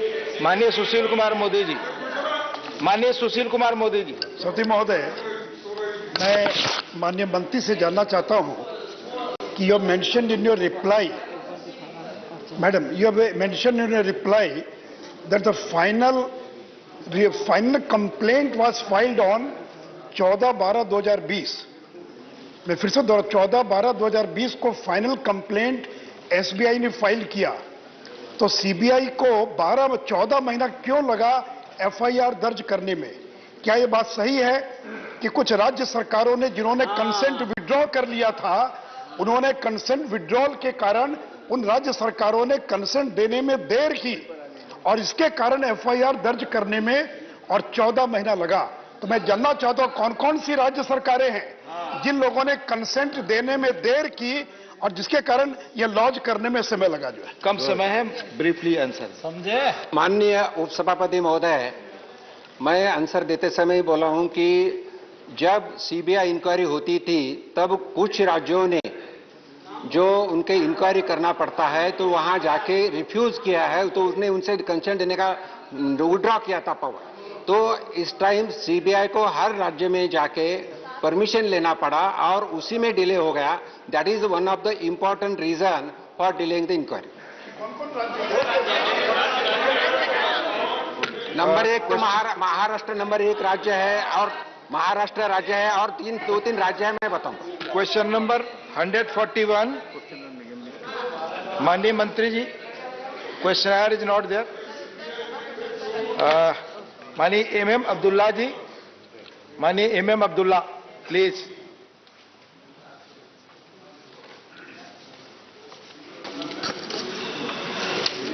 Thank you, Honorable Deputy Chairman, sir. I would like to know whether Union Government has a policy to address the shortage of ambulances. Whether the Union Government works on a time limit. What is the time before which an ambulance has to reach patients and decide the number based on the time this time? Thank you, sir.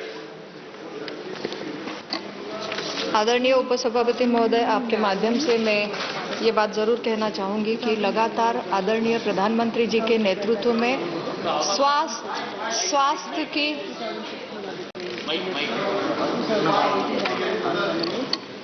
स्वास्थ्य की विभाग से emergency सेवाओं पर विशेष ध्यान दिया है और मुझे खुशी इस बात की है कि 2018-19 में जब 1100 करोड़ का एम्बुलेंस के लिए प्रावधान था, वो आज बढ़कर लगभग 2400 करोड़ हो गया है। तो मुझे लगता है ये एक दुगना बजट है जो एम्बुलेंस सर्विस सेवा को दे रहा है। सर, इसके माध्यम से मैं यही कहूंगी कि एक तो एडवांस लाइफ सपोर्ट है जो कि एएलएस एम्बुलेंस सर्विस है जो इमरजेंसी पेशेंट को टैकल करती है, जो with ventilatory support, with cardiac monitoring and with 1 emergency medical technician जिसमें रहते हैं। वो लगभग आज देखा जाए तो 12,000 है। बीएलएस जो कि बेसिक लाइफ सपोर्ट है, वो बेसिक मॉडल फॉर इमरजेंसी, लेकिन उसमें वेंटिलेटरी सपोर्ट नहीं रहता है। सर, मैं कहना चाहूंगी कि ये स्टेट ने सर आप सुनिए, आदरणीय उपसभापति महोदय, अगर राज्य सरकारों ने डिमांड की है पीआईपी के थ्रू तो उस पीआईपी के माध्यम से केंद्र सरकार ने लगातार वो बजट दिया भी है। वो question hour is over, please. Question hour is over. House stands adjourned to meet at 2 PM।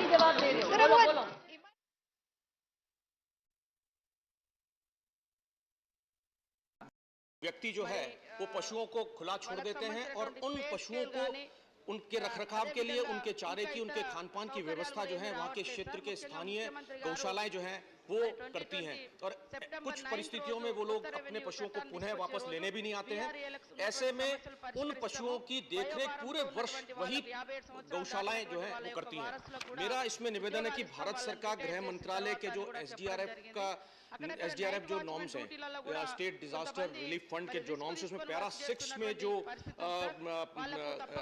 Point है उसमें भूमिहीन किसानों के पशुओं को सहायता प्रदान करने एवं गौशालाओं को पशु शिविर के रूप में शामिल करने हेतु आवश्यक संशोधन किए जाने का अनुरोध है।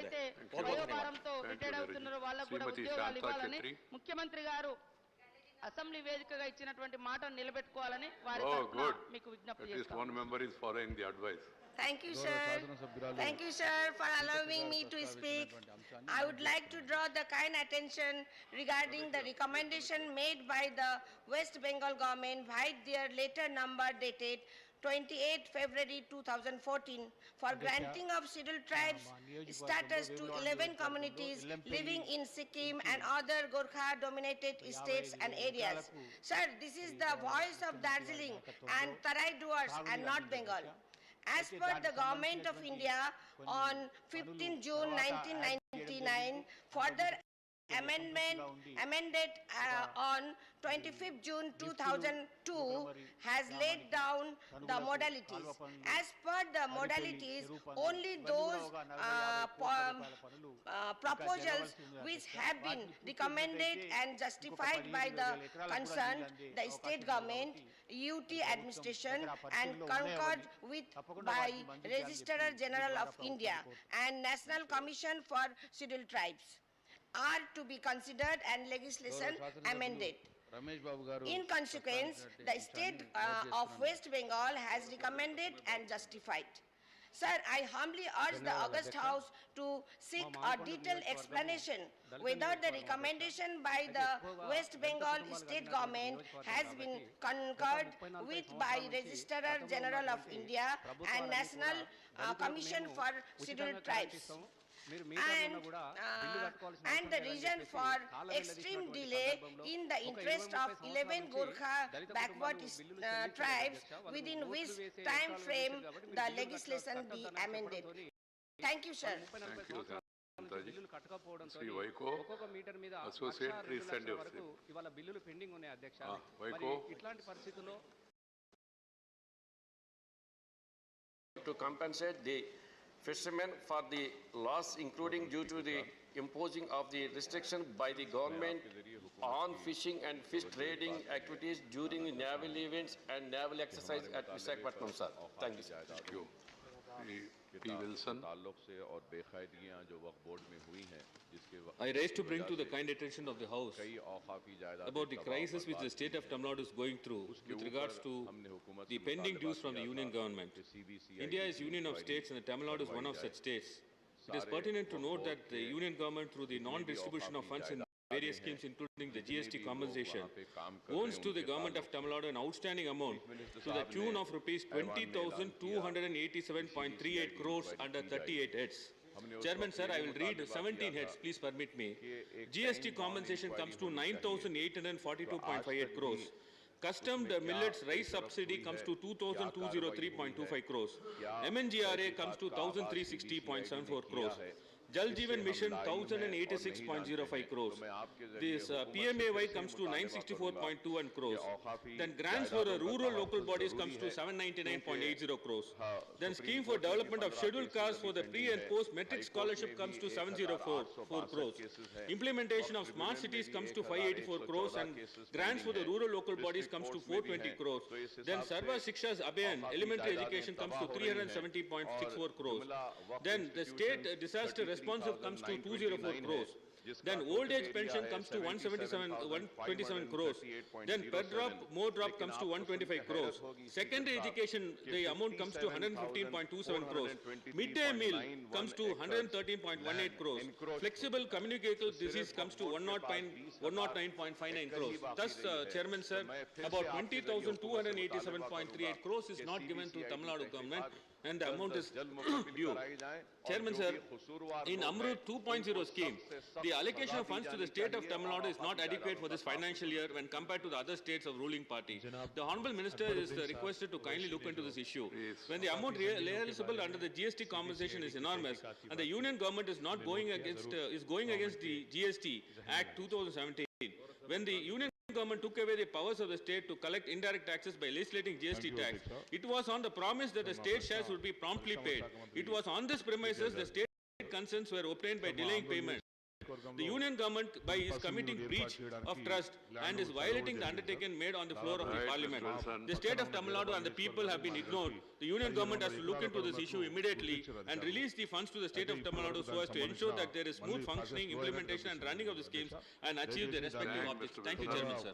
Ajay Pratap Singh. మంత్రి గారిని మీ ద్వారా రిక్వెస్ట్ చేస్తున్నాను అట్లాగే ఎందుకంటే ఇది ఎయిర్పోర్ట్ కు దగ్గర అవుతుంది माननीय सभापति महोदय దాని వెనకాలే नशा एक सामाजिक बुराई है లైన్ కూడా ఉంది అధ్యక్ష और नशे की प्रवृत्ति की रोकथाम करने के लिए समय समय पर सरकारों ने अनेक उपाय किए बिहार और गुजरात जैसी सरकारों ने तो संपूर्ण शराबबंदी भी लागू की है लेकिन इन दिनों बाजार में नशे का एक नया उत्पाद है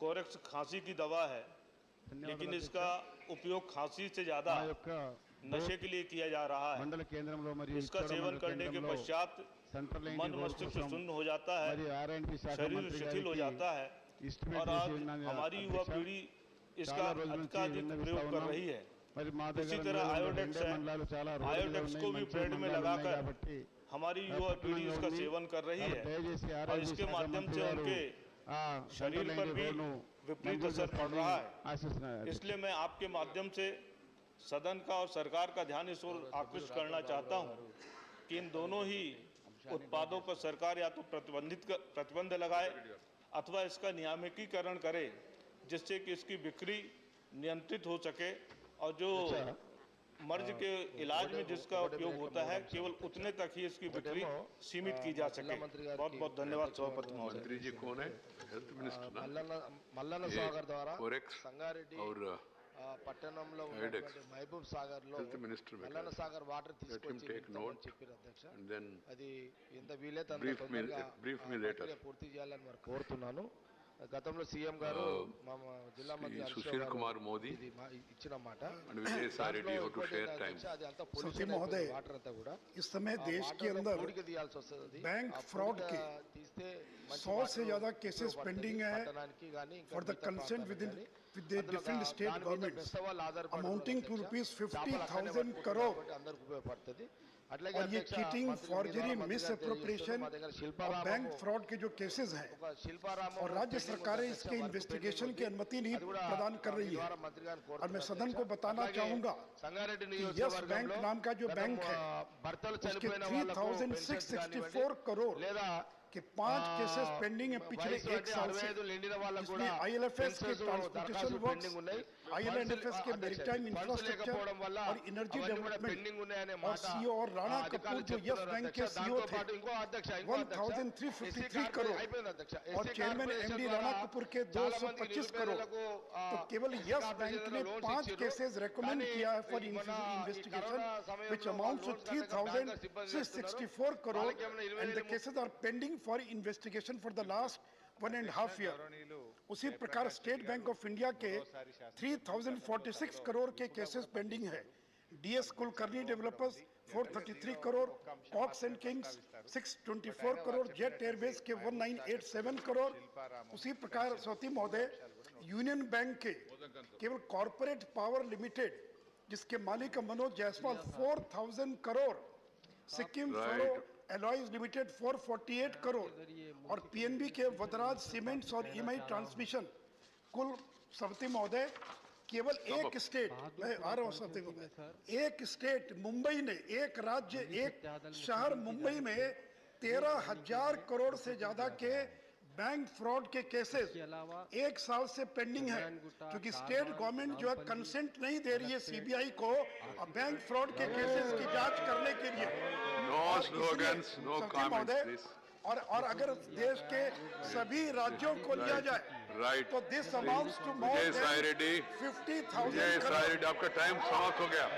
विजय Sai Reddy Sushil ji please no allegations will be going on record. आप बैठ जाइए प्लीज ये इश्यू नहीं है please Sanjay Raut ji Sanjay Raut, this will not go on record. In spite of my instruction, if people are standing, their names has to be put in the bulletin. Please, the secretariat, take note of the people who are defying the chair and put their names in the bulletin. That is the only way. Right, under praise. Sushil Modi, what you are saying is not going on record after this thing is over. Yes. Sri Vijay Sai Reddy, half a minute, please. No, this is not proper. After Sushil Modi ji, Mr. Sushil Modi, it will not go on record. Whoever defies the chair and goes beyond the time, this side or that side, no side at all. It has to be understood by one and all. Otherwise, there is no. When you people do, they will clap, and their people do, you will clap, and people will laugh at us. Try to understand this. Very serious. I'm not saying it for any personal this thing. Please see to it that whenever the chairman says something, it should be followed by one and all. When I say time is over, time is over. This has to be understood by one and all. Otherwise, it will be very difficult to have a properly smooth house. And let the television people and media and secretariat take note. Once I say over, nothing shall go on record, nothing shall be reported. And such people should never be supported. Sri Rajamani Patel, it is live is going on. Live is going on. One has to understand. Rajamani Patel, no, you can't help it. Just Vijay Sai Reddy will see some other time. We'll see some other time. बिंध कला साहित्य academy के गठन बाबत मैं सदन का ध्यान आकर्षित करना चाहता हूं। मध्य प्रदेश शासन द्वारा कई विभिन्न अकेडमियों का गठन किया गया है। बिंध क्षेत्र कला साहित्य एवं सांस्कृतिक प्रतिभाओं के क्षेत्र में काफी संपन्न है, लेकिन बिंध क्षेत्र की अपनी प्रतिभाओं को प्रदर्शित करने का पर्याप्त अवसर एवं सुविधाएं प्राप्त नहीं होने के कारण प्रतिभाएं दबी हुई हैं। बिंध की बघेली भाषा और बघेलखंड का व्यंजन काफी लोकप्रिय है। काष्ठ कला, सुपारी, खिलौना कला, नृत्य कला महत्वपूर्ण है। बिंध क्षेत्र के प्रतिभाओं को आगे बढ़ाने हेतु अकेडमी का गठन किया जाना आवश्यक है। मैं माननीय मंत्री से आग्रह करना चाहता हूं कि बिंद की जनता की भावनाओं को देखते हुए बिंध कला साहित्य एवं सांस्कृतिक अकेडमी का शीघ्र गठन किया जाए। శ్రీ రామ్ విచార్ నేతం పారిశ్రామిక పార్కు, ఒక పారిశ్రామిక కారిడార్, ఒక పాలిటెక్నిక్ కాలేజ్, అదే విధంగా ఇతర విషయాలు కూడా చెప్పారు. అవన్నీ కూడా నోట్ చేసుకోండి. దీపేంద్ర సింగ్ హుడా फिर नाम बुलाए, एक मिनट दीपक बुलाए तो खड़े होना चाहिए ना। తెలంగాణ రాష్ట్రం వచ్చిన తర్వాత కొత్త మున్సిపాలిటీ కొత్త మండలాలు ఏర్పాటు చేశారు। माइक माइक అవకాశం ఉంటే सभापति महोदय, मैं सदन का ध्यान एक महत्वपूर्ण विषय की ओर आकर्षित करना चाहूंगा।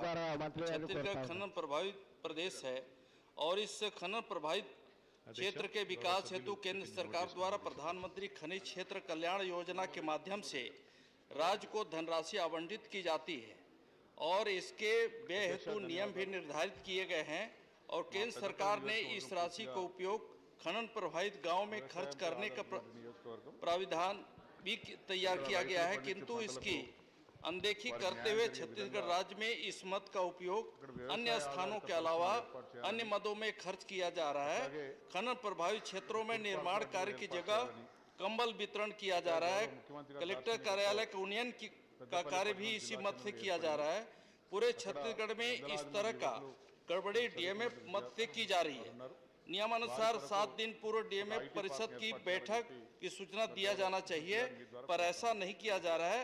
प्रत्यक्ष रूप से बैठक किए जाने की जगह वीडियो कॉन्फ्रेंसिंग की जा रही है।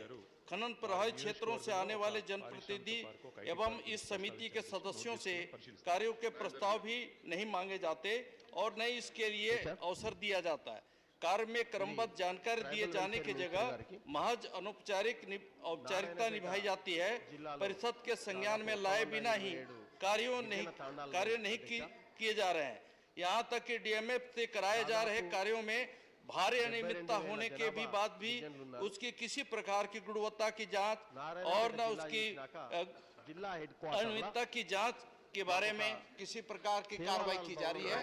महोदय, इस महत्वपूर्ण विषय की ओर मैं आपके अनुमति से विषय हमने उठाया है और इस पे संज्ञान लिया जाना चाहिए। दीपेंद्र सिंह हुडा। सर, माननीय सभापति महोदय, भारतीय सेना में अहीर रेजिमेंट की स्थापना की मेरी मांग उठाने की अनुमति देने के लिए आपका धन्यवाद। सभापति महोदय, यदुवंशी शौर्य इतिहास, शौर्य का इतिहास किसी के परिचय का मोहताज नहीं है। यदुवंशी शौर्य गाथा का संक्षिप्त मैं वर्णन करूं, उसमें विशेषकर मैं अहिरवाल क्षेत्र का भी संक्षिप्त परिचय देना चाहता हूं, जो दिल्ली के डामर क्षेत्र से दक्षिणी हरियाणा और पूर्व उत्तरी राजस्थान तक ये क्षेत्र आता है। यदुवंशी समाज में जो समाज हल और हथियार से जिस समाज का बहुत पुराना नाता है, और ये अहिरवाल क्षेत्र, इस क्षेत्र में कन कन में कोने कोने में इस क्षेत्र में जय जवान जय किसान का नारा अगर गूंजता है, कहीं प्रतीक है, तो अहिरवाल क्षेत्र है। देशभक्त ये इलाका है। जब जब देश में कोई आक्रमण हुआ, इतिहास ये बताता है, चाहे वो 1398 तैमूर के आक्रमण के समय दुर्जन साल सिंह और जगराम सिंह जैसे वीर योद्धाओं की वीरता से आक्रमणकारियों का सामना किया गया हो, चाहे वो 1739 में नादिर शाह के आक्रमण के समय रेवाड़ी नरेश राव बालकिशन के नेतृत्व में 5000 अहीर भाइयों ने सीमाओं की रक्षा करते अपना बलिदान दिया, या 1857 की क्रांति हो, जिस क्रांति में अहिरवाल नरेश राव तुलाराम जी के शौर्य गाथा को कौन नहीं जानता, उनकी वीर गाथा को, और अहीर भाइयों की वीर गाथा को कोई नहीं जानता। चाहे उसका खामियाजा भी भुगतना पड़ा और ब्रिटिश फौज ने उस समय अहीर भाइयों की भर्ती पर रोक लगाई, लेकिन प्रथम विश्व युद्ध हुआ तो दोबारा से अहीर भाइयों के शौर्य को याद किया गया। 19,500 अहीर सैनिकों की भर्ती की गई। द्वितीय विश्व युद्ध में 39,000 अहीर सैनिकों की भर्ती की गई। विक्टोरिया क्रॉस तोप खाने में अकेला हवलदार उमराव सिंह का शौर्य आज याद किया जाता है। लेकिन ये देशभक्त कौम है, और इसीलिए सिंगापुर में इन्होंने अंग्रेज ब्रिटिश हुकूमत से बगावत की और आईएनए सुभाष चंद्र बोस जी के नेतृत्व में आईएनए में अहीर सैनिकों ने भर्ती शुरू करी।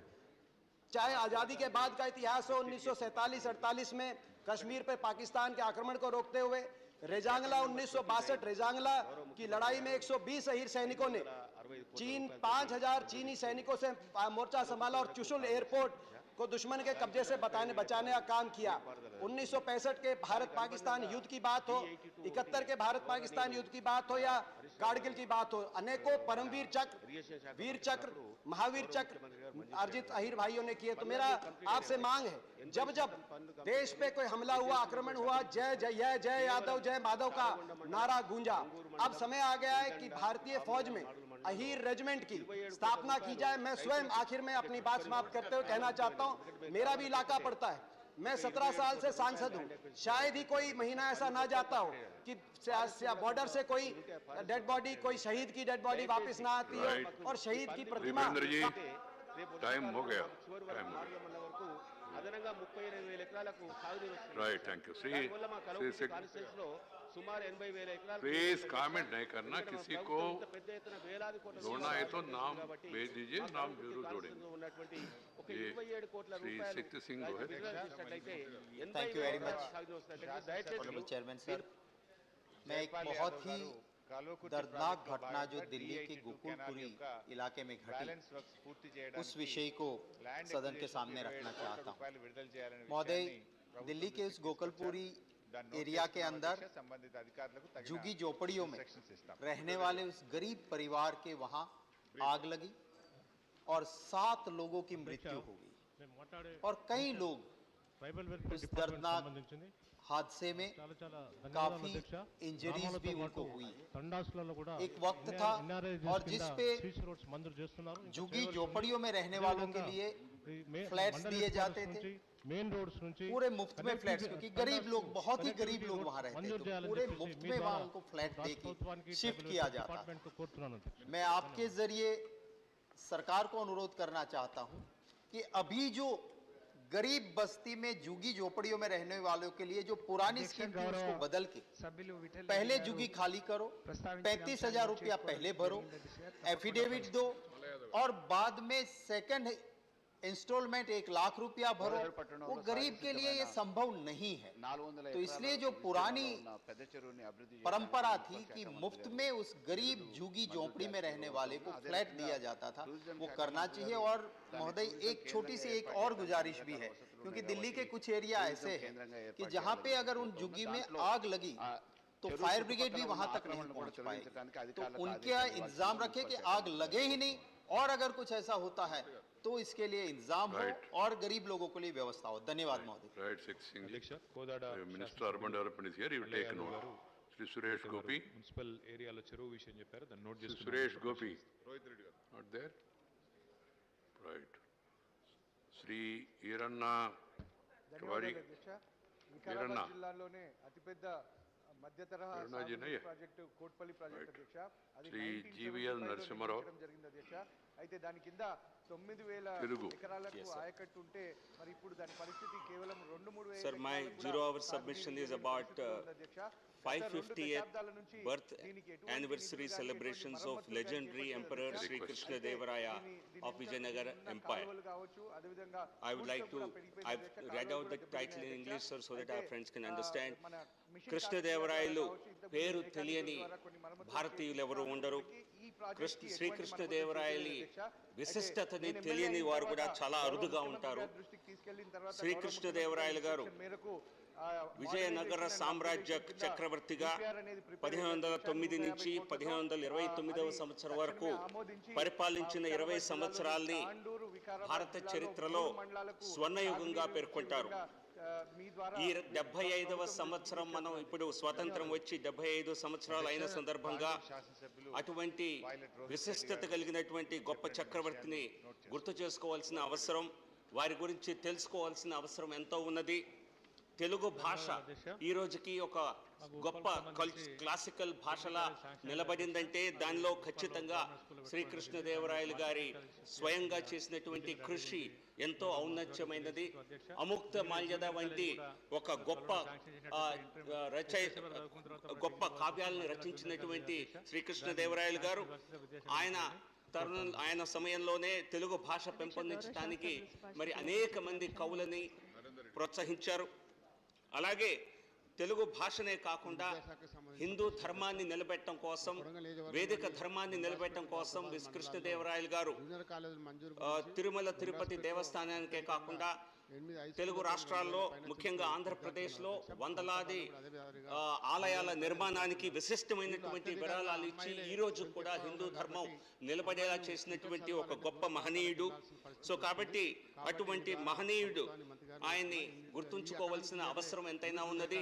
1471వ సంవత్సరంలో జన్మించినటువంటి శ్రీకృష్ణదేవరాయలు గారు జన్మించి 550 సంవత్సరాలు పూర్తయిన సందర్భంగా ప్రభుత్వం వారిని ఖచ్చితంగా కొన్ని కార్యక్రమాలు, విశిష్ట కార్యక్రమాలు, ప్రత్యేక కార్యక్రమాలు నిర్వహించాలని, మ్యూజియంని అలాగే ఒక ప్రత్యేక స్టాచ్యూని కృష్ణదేవరాయలు గారిని గుర్తుంచుకోవటం కోసం నిర్మించాలని, వారిపై పుస్తకాలు, సినిమాలు, టెలివిజన్ సీరియల్స్ లాంటివి కూడా నిర్మించి ప్రపంచానికి కూడా కృష్ణదేవరాయలు గారి విశిష్టతని, ఆయన తెలుగు భాషకి, తెలుగు నాడుకి, దక్షిణాది రాష్ట్రాల్లో పూర్తిగా మరి హిందూ సంస్కృతి నిలబెట్టడానికి ఆయన చేసిన విశిష్ట కృషి గుర్తించాలని ప్రభుత్వం మీ ద్వారా తెలియజేస్తున్నాను. Chairman sir, list of his submission is he want to the government to celebrate 550th birth anniversary of the great King Sri Krishna Devaraya.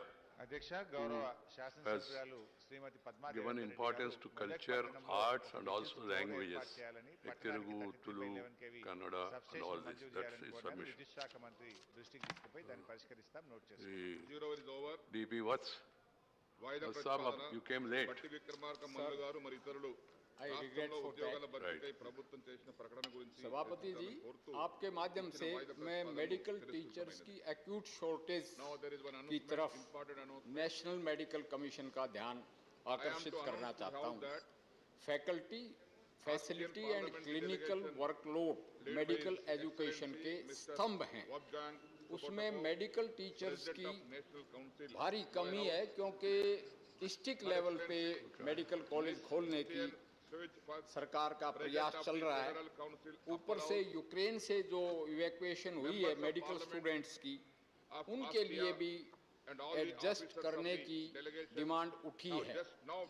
ऐसे हालात में हमें आउट ऑफ बॉक्स सॉल्यूशन निकालना पड़ेगा, यानी कि online medical teachers, part time medical teachers, guest faculty और जो रिकॉग्नाइज्ड मेडिकल टीचर्स हैं उनकी retirement age depending upon their physical and mental fitness बढ़ानी पड़ेगी, ताकि हम मेडिकल एजुकेशन की डिमांड को हेड ऑन मीट कर सकें। Thank you sir. Thank you. So special mentions Sri Mahesh Poddar. Tea break for 10 minutes. Thank you, sir. Sir, the National Disaster Management Act 2005 has been in force since the start of pandemic. The Act has a provision of constituting Disaster Management Authority at national, state and district level, whose members are nominated by the chairpersons of the respective authorities. Sir, currently there is no woman representative in this authority at the national level, and in this regard, I would request the government to make necessary provision to include at least one woman in this authority. Thank you, sir. Thank you, Mahesh ji. Professor Manoj Kumar Jha.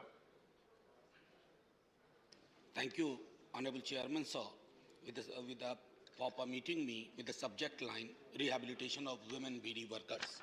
So, the BD industry in India is unorganized, unregulated, unchecked, and it poses a significant health risk to the workers employed in the BD rolling process.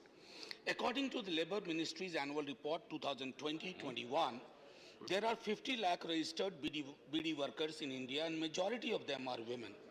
These women work in unhygienic conditions and causing health deterioration in the form of exacerbation of tuberculosis, asthma, anemia, giddiness, postural and eye problems, and this puts them at risk of developing cancers of the lungs and thorax. It has been found that women BD workers are unaware of their rights, which makes them vulnerable to low wage rates, systemic exploitation, lack of social security, and limited access to various welfare schemes. The rehabilitation efforts of the government also had a low impact, with only 2,746 beneficiaries being provided placement in alternative jobs as of 31st December 2019.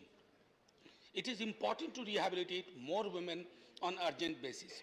The government must play a more responsive role and shift these women BD workers to more rewarding alternative livelihoods. There is a need to organize these women into self-help groups and establish linkages with banks and civil society institutions. The Ministry of Labour and Employment must conduct a study to understand the reasons for the low penetration of the support given to women BD workers and reorient their policy approach accordingly. Thank you very much, sir. Thank you, Manoj ji. Dr. Prashant Nanda. Thank you, Chairman, sir. The topic of my special mention is delayed release of food subsidy by Government of India. Government and state procuring agencies with regard to permissible items of cost for procurement of rice to be borne by Government of India. The anticipated cost is required to be released in the form of advance subsidy at the rate of 90% of admissible claim on quantity basis in the first month of every quarter. Further, the state government, Odisha State Civil Supplies Corporation, the state agency responsible for procurement, shall be paid quarterly provisional subsidy after deduction of the advanced amount. However, the release of advance and provisional subsidy is irregular. Odisha State Civil Supplies Corporation, the major procuring agency of the state government, is to receive rupees 9,317.25 crore as provisional subsidy and advance subsidy of rupees 2,400.33 crores, with the total subsidy claim standing at rupees 11,717.58 crore. The additional interest incurred till 31/12/2021 cumulatively because of delay in release and short release of subsidy comes to around rupees 5,402.61 crore, which remains unrecouped. I hereby draw the attention of the concerned minister for the early release of funds. Thank you, Prashant ji. Srimati Vandana Chauhan. Sorry. Sir, my special mention is in respect of urgent need to demarcate eco-sensitive zone of the Western Ghats. So the Western Ghats are a globally biodiversity hotspot, a UNESCO World Heritage Site, and an important geological ecosystem that needs urgent conservation. Home to over 325 globally threatened species, the Ghats spread over 160,000 square kilometers, containing 50% of India's endemic amphibians, were responsible for influencing the southwest monsoons and contain catchment area draining 40% of the country. In recent years, alarming loss of forest cover and biodiversity has been recorded. Despite two committee recommendations, the Gadgil Report 2011 declaring the entire Western Ghat as ecologically sensitive and the Kasturi Ranjan Report 2014 recommending a reduced area of 56,825 square kilometers, no action has been taken on either of the reports. The NGT order mandating that the Western Ghats be declared ecologically sensitive by December 2020 has also been ignored. Presently, developmental activities like roads, railway projects, plantations, and increasing urbanization continue unabated. Many forested private lands have been converted into housing complexes and resorts. Landslides have increased due to soil erosion. Infrastructure projects in sensitive areas of the Western Ghats, such as the Hubli-Akola Railways, Mikadatu Project, Indian Neutrino Observatory, and the Kaiga Atomic Plant's expansion, are predicted to incur heavy losses to wildlife and biodiversity. Rivers like Kaveri, Godavari, and Tapi, considered the lifeline of the region, are drying up despite normal monsoon. States need to build consensus to urgently demarcate the Western Ghats eco-sensitive zones, and the center needs to make this happen. Delay to address the destruction of Western Ghats would exacerbate environmental catastrophes and lead to irreversible biodiversity loss. Thank you. Thank you, sir. Thank you. Srimati Priyanka Chaturvedi. Thank you, Honorable Chairman, sir. The subject is approval of an additional 8155 Anganwadi Center and 49 child development projects in Maharashtra. I am raising a matter regarding the approval of an additional 8155 Anganwadi Center and 49 child development projects in the state of Maharashtra. The issue has been pending with the ministry since 2016. Anganwadi centers serve as the nodal agency for basic services under Integrated Child Development Services, that is nutrition, health, and preschool education. These centers provide affordable and accessible healthcare, aid in community mobilization, and are integral for eradicating malnourishment. As per National Family Health Survey 4 and NFHS 5, which is 2019-21, the prevalence of anemia and obesity or overweight has increased across all age groups. Hence, the importance of the Anganwadi centers is paramount. It is highly unfortunate that the matter regarding the approval of Anganwadi centers and child development projects has been pending since 2016. A reminder letter was sent to the Women and Child Development in 2019, but no action has been taken in this regard. The proposal is still pending with the ministry for further approval.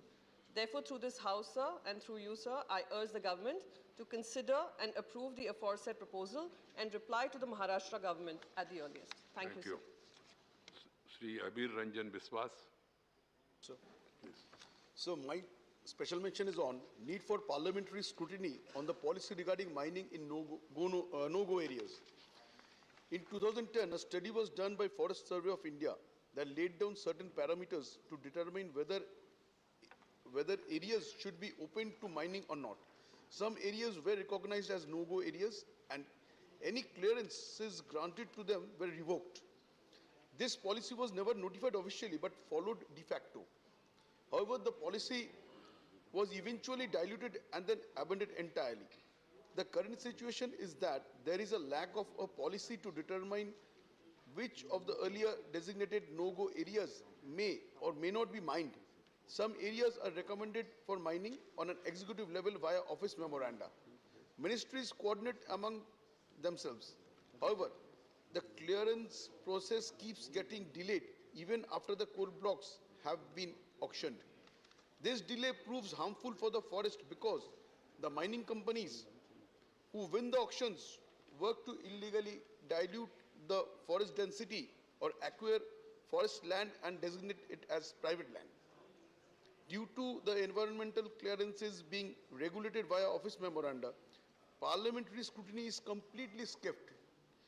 This should ideally happen through acts or rules, and the same should be laid before the parliament.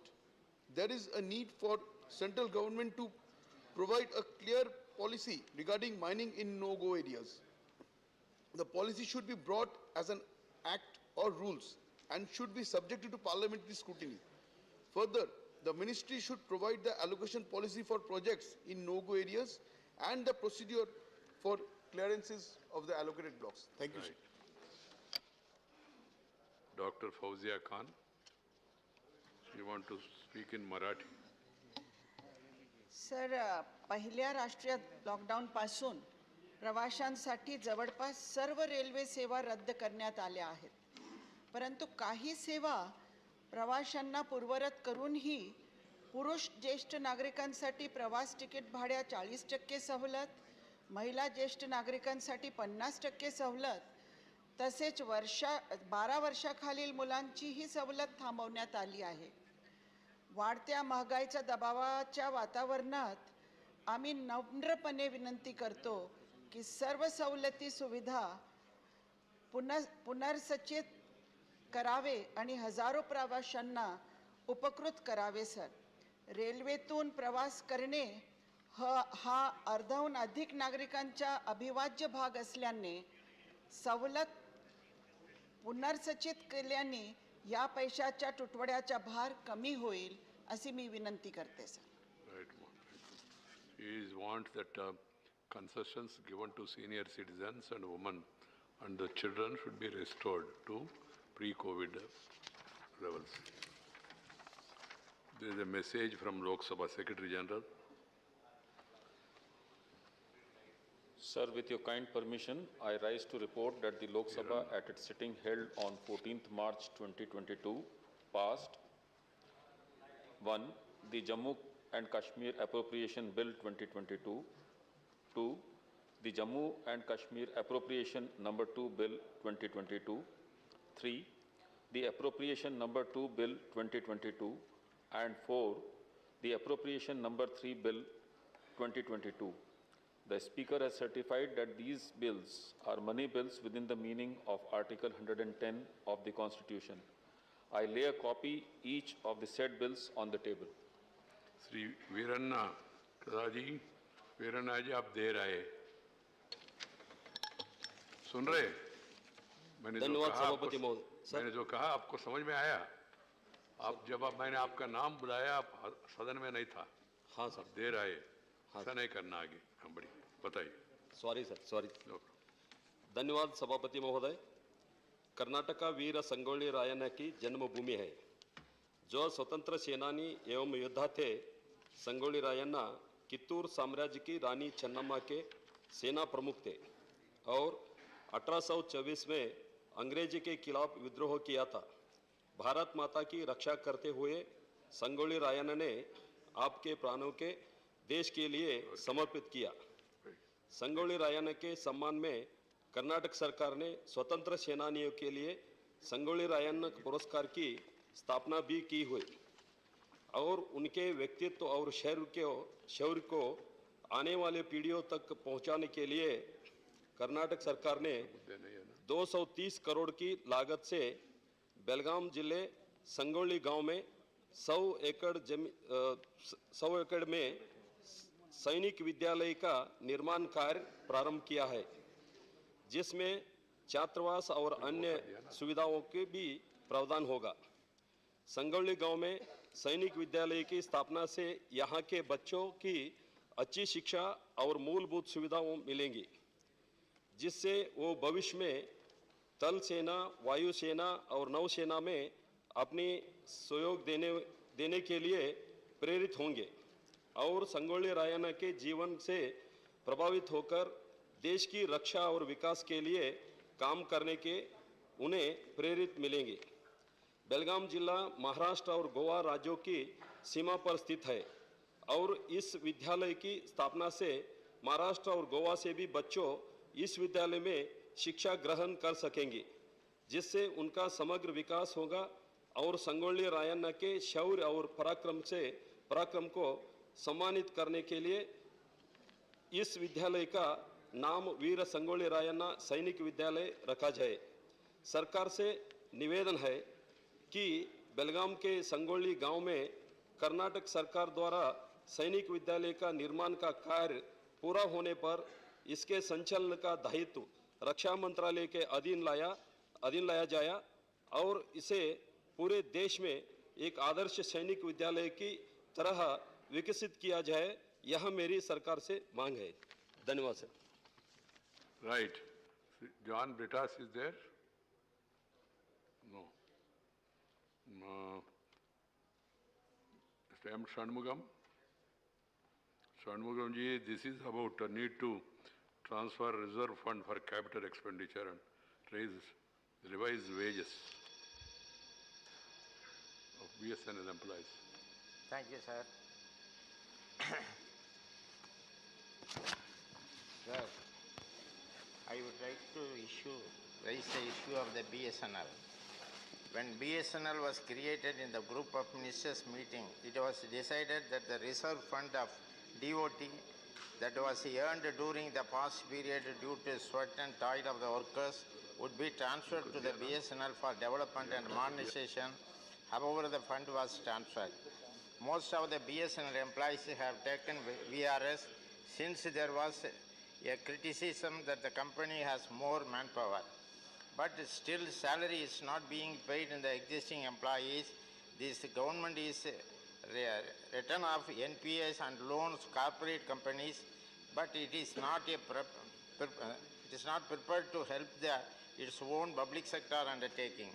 No capital expenditure is provided in the maintenance of running of the tower and generators or battery.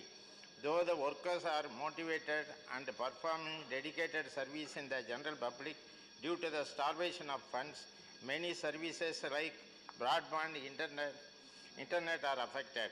When the workers were transferred from Department of Telecom to BSNL in 2000, you have to conclude. Demand.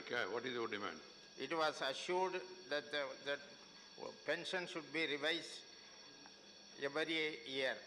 But the government is not taken any financial support to the BSNL as well as revision of wages to the employees and revision of pension to the retired employees also. Thank you. Thanking you, sir. Sri Vanada Vena.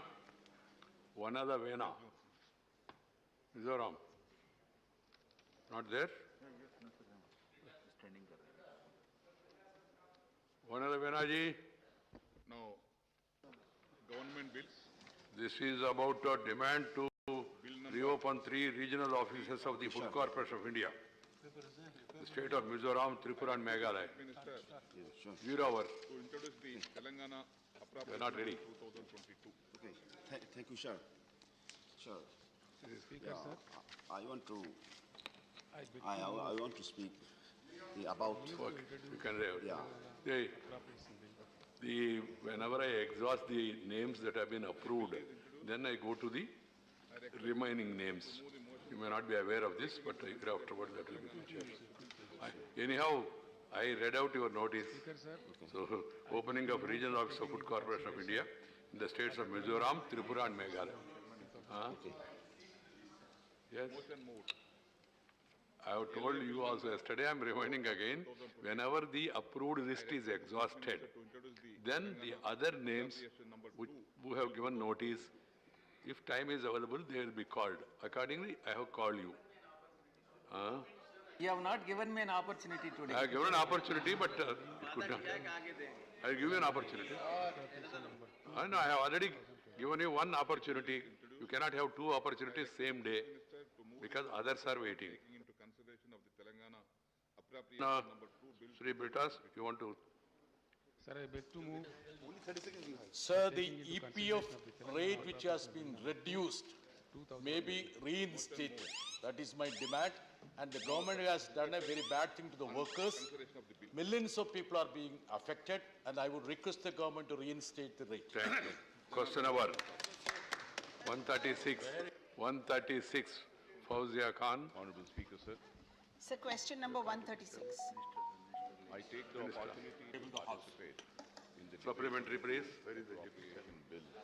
Sir, आपके माध्यम से मैं मंत्री महोदय से पूछना चाहती हूँ कि प्रधानमंत्री सहज बिजली हर घर योजना, इसका जो रिप्लाई आपने मुझे दिया है, इसमें कहा है to provide electrical connections to all willing unelectrified households in rural and urban areas.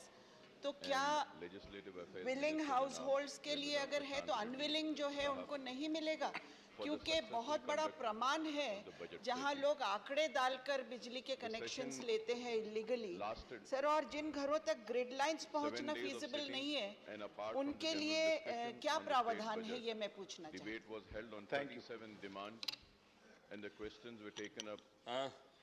हूँ। हम लोग कनेक्शन तो उन्हीं को दे सकते हैं जो कि कनेक्शन लेने के लिए इच्छुक हो।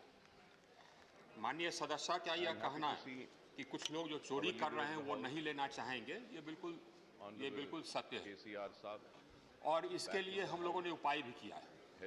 हम लोगों ने राज्यों को ये परामर्श दिया है कि जहां अधिक चोरी हो रही है वहां पर टेक्नोलॉजी का इस्तेमाल करें।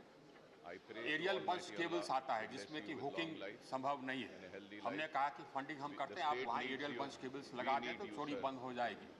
बहुत सारे राज्यों में जहाँ पर ये हो रहा था उन्होंने एरियल बंच केबल्स लगाए या हाई वोल्टेज डिस्ट्रीब्यूशन सिस्टम लगाए तो चोरी बंद हो गई। तो सभी घर सामने आए कि हमको भी आप विद्युत कनेक्शन दे दीजिए। तो पहला तो सप्लीमेंट्री माननीय सदस्य का यह था। दूसरा सप्लीमेंट्री था ऐसे घर को कैसे हम लोग कनेक्शन देते हैं जहाँ पर कि ग्रिड पहुँचाना ये संभव नहीं है या बहुत दूर है, तो उनको हम लोग रिन्यूएबल एनर्जी कनेक्शन देते हैं और इसके लिए भी हमारा प्रावधान था और इसके लिए भी हम लोगों ने कनेक्शन दिया। जहाँ जहाँ जरूरत था वहाँ हमने कनेक्शन दिया। Second supplementary doctor. मंत्री महोदय, क्या इस योजना के द्वारा ये विचार किया जा सकता है कि जो लोग अनधिकृत तौर पर बिजली से चोरी कर रहे हैं उन्हें अधिकृत किया जाए और उनसे बिल वसूल किया जाए, और क्या मुफ्त कनेक्शन के साथ मुफ्त बिजली भी प्रोवाइड करने का कोई प्रावधान है? अध्यक्ष महोदय, ये मुफ्त कनेक्शन के साथ मुफ्त बिजली प्रोवाइड करने का कोई भी प्रावधान नहीं है और ये मुफ्त कनेक्शन भी उन्हीं घरों को दिया जाना है सौभाग्य योजना के अंतर्गत। वैसे घर जो कि सौभाग्य योजना इस समय स्वीकृत हुआ उस समय बने हुए, क्योंकि घरें तो निरंतर बनती रहती हैं, हर साल नए घर बनते हैं। तो हम लोगों ने ये तय किया था कि उस तारीख को, जिस तारीख को कि सौभाग्य योजना स्वीकृत हुई उस तारीख को जितने भी घर विद्यमान हैं उनको हम कनेक्शन दे देंगे। और जहाँ तक कि जो चोरी कर रहे हैं उनको कनेक्शन देने की बात है तो उनको कनेक्शन के लिए वो आगे तभी आएंगे जबकि उनकी चोरी बंद कर दी जाए। तो उसके लिए टेक्नोलॉजी का इस्तेमाल करने का परामर्श हमने राज्यों को दिया था और ये रेड्स वगैरह करने का भी परामर्श दिया था। तो बहुत सारे ऐसे गांव थे जहां पर लोग पहले बिजली कनेक्शन नहीं लेना चाहते थे, बाद में इच्छुक हो गए जबकि चोरी देखे कि कठिन हो। श्री जुगल सिंह लोखंडवाला जी। धन्यवाद सर। माननीय मंत्री जी से मैं पूछना चाहूंगा कि जो लास्ट में छोरे पे जहाँ पे रहते हैं वहाँ पे काफी ऐसी दिक्कत रहती है, बिजली नहीं पहुँच पाती, तो क्या उसका सोलर या कोई और माध्यम है जहाँ बिजली पहुँचाने के लिए उनको आप दे सकते हैं? क्या किस तरह दे सकते हैं, मुझे जवाब देंगे माननीय मंत्री जी? Thank you. अध्यक्ष महोदय, जहाँ पर कि ये ग्रिड नहीं पहुँच पाया या पहुँचाने में ज़्यादा खर्चा होगा और घरों की संख्या कम है, वहाँ पर हम लोगों ने सोलर के माध्यम से कनेक्शन दिया और कुल जो हम लोगों ने 2,86,00,000 घरों को हमने कनेक्शन दिया। उसमें से ऑफ ग्रिड भी हम लोगों ने काफ़ी ये घरों को कनेक्शन दिया। कुल मिलाकर के हमको लगता है कि ऑफ ग्रिड भी हम लोग 4,16,469 घरों को हम लोगों ने ऑफ ग्रिड माध्यम से स्टैंड अलोन सोलर सिस्टम से हम लोगों ने कनेक्शन दिया और सभी राज्यों से हमने सर्टिफिकेट दिया कि उनके सभी घर विद्युतीकृत हो गए। Dr. V. Sivasan ji. Dr. V. Sivasan. Study circle under the Minority Welfare Department. Question number 137. CEDM is providing coaching for entrance tests for various courses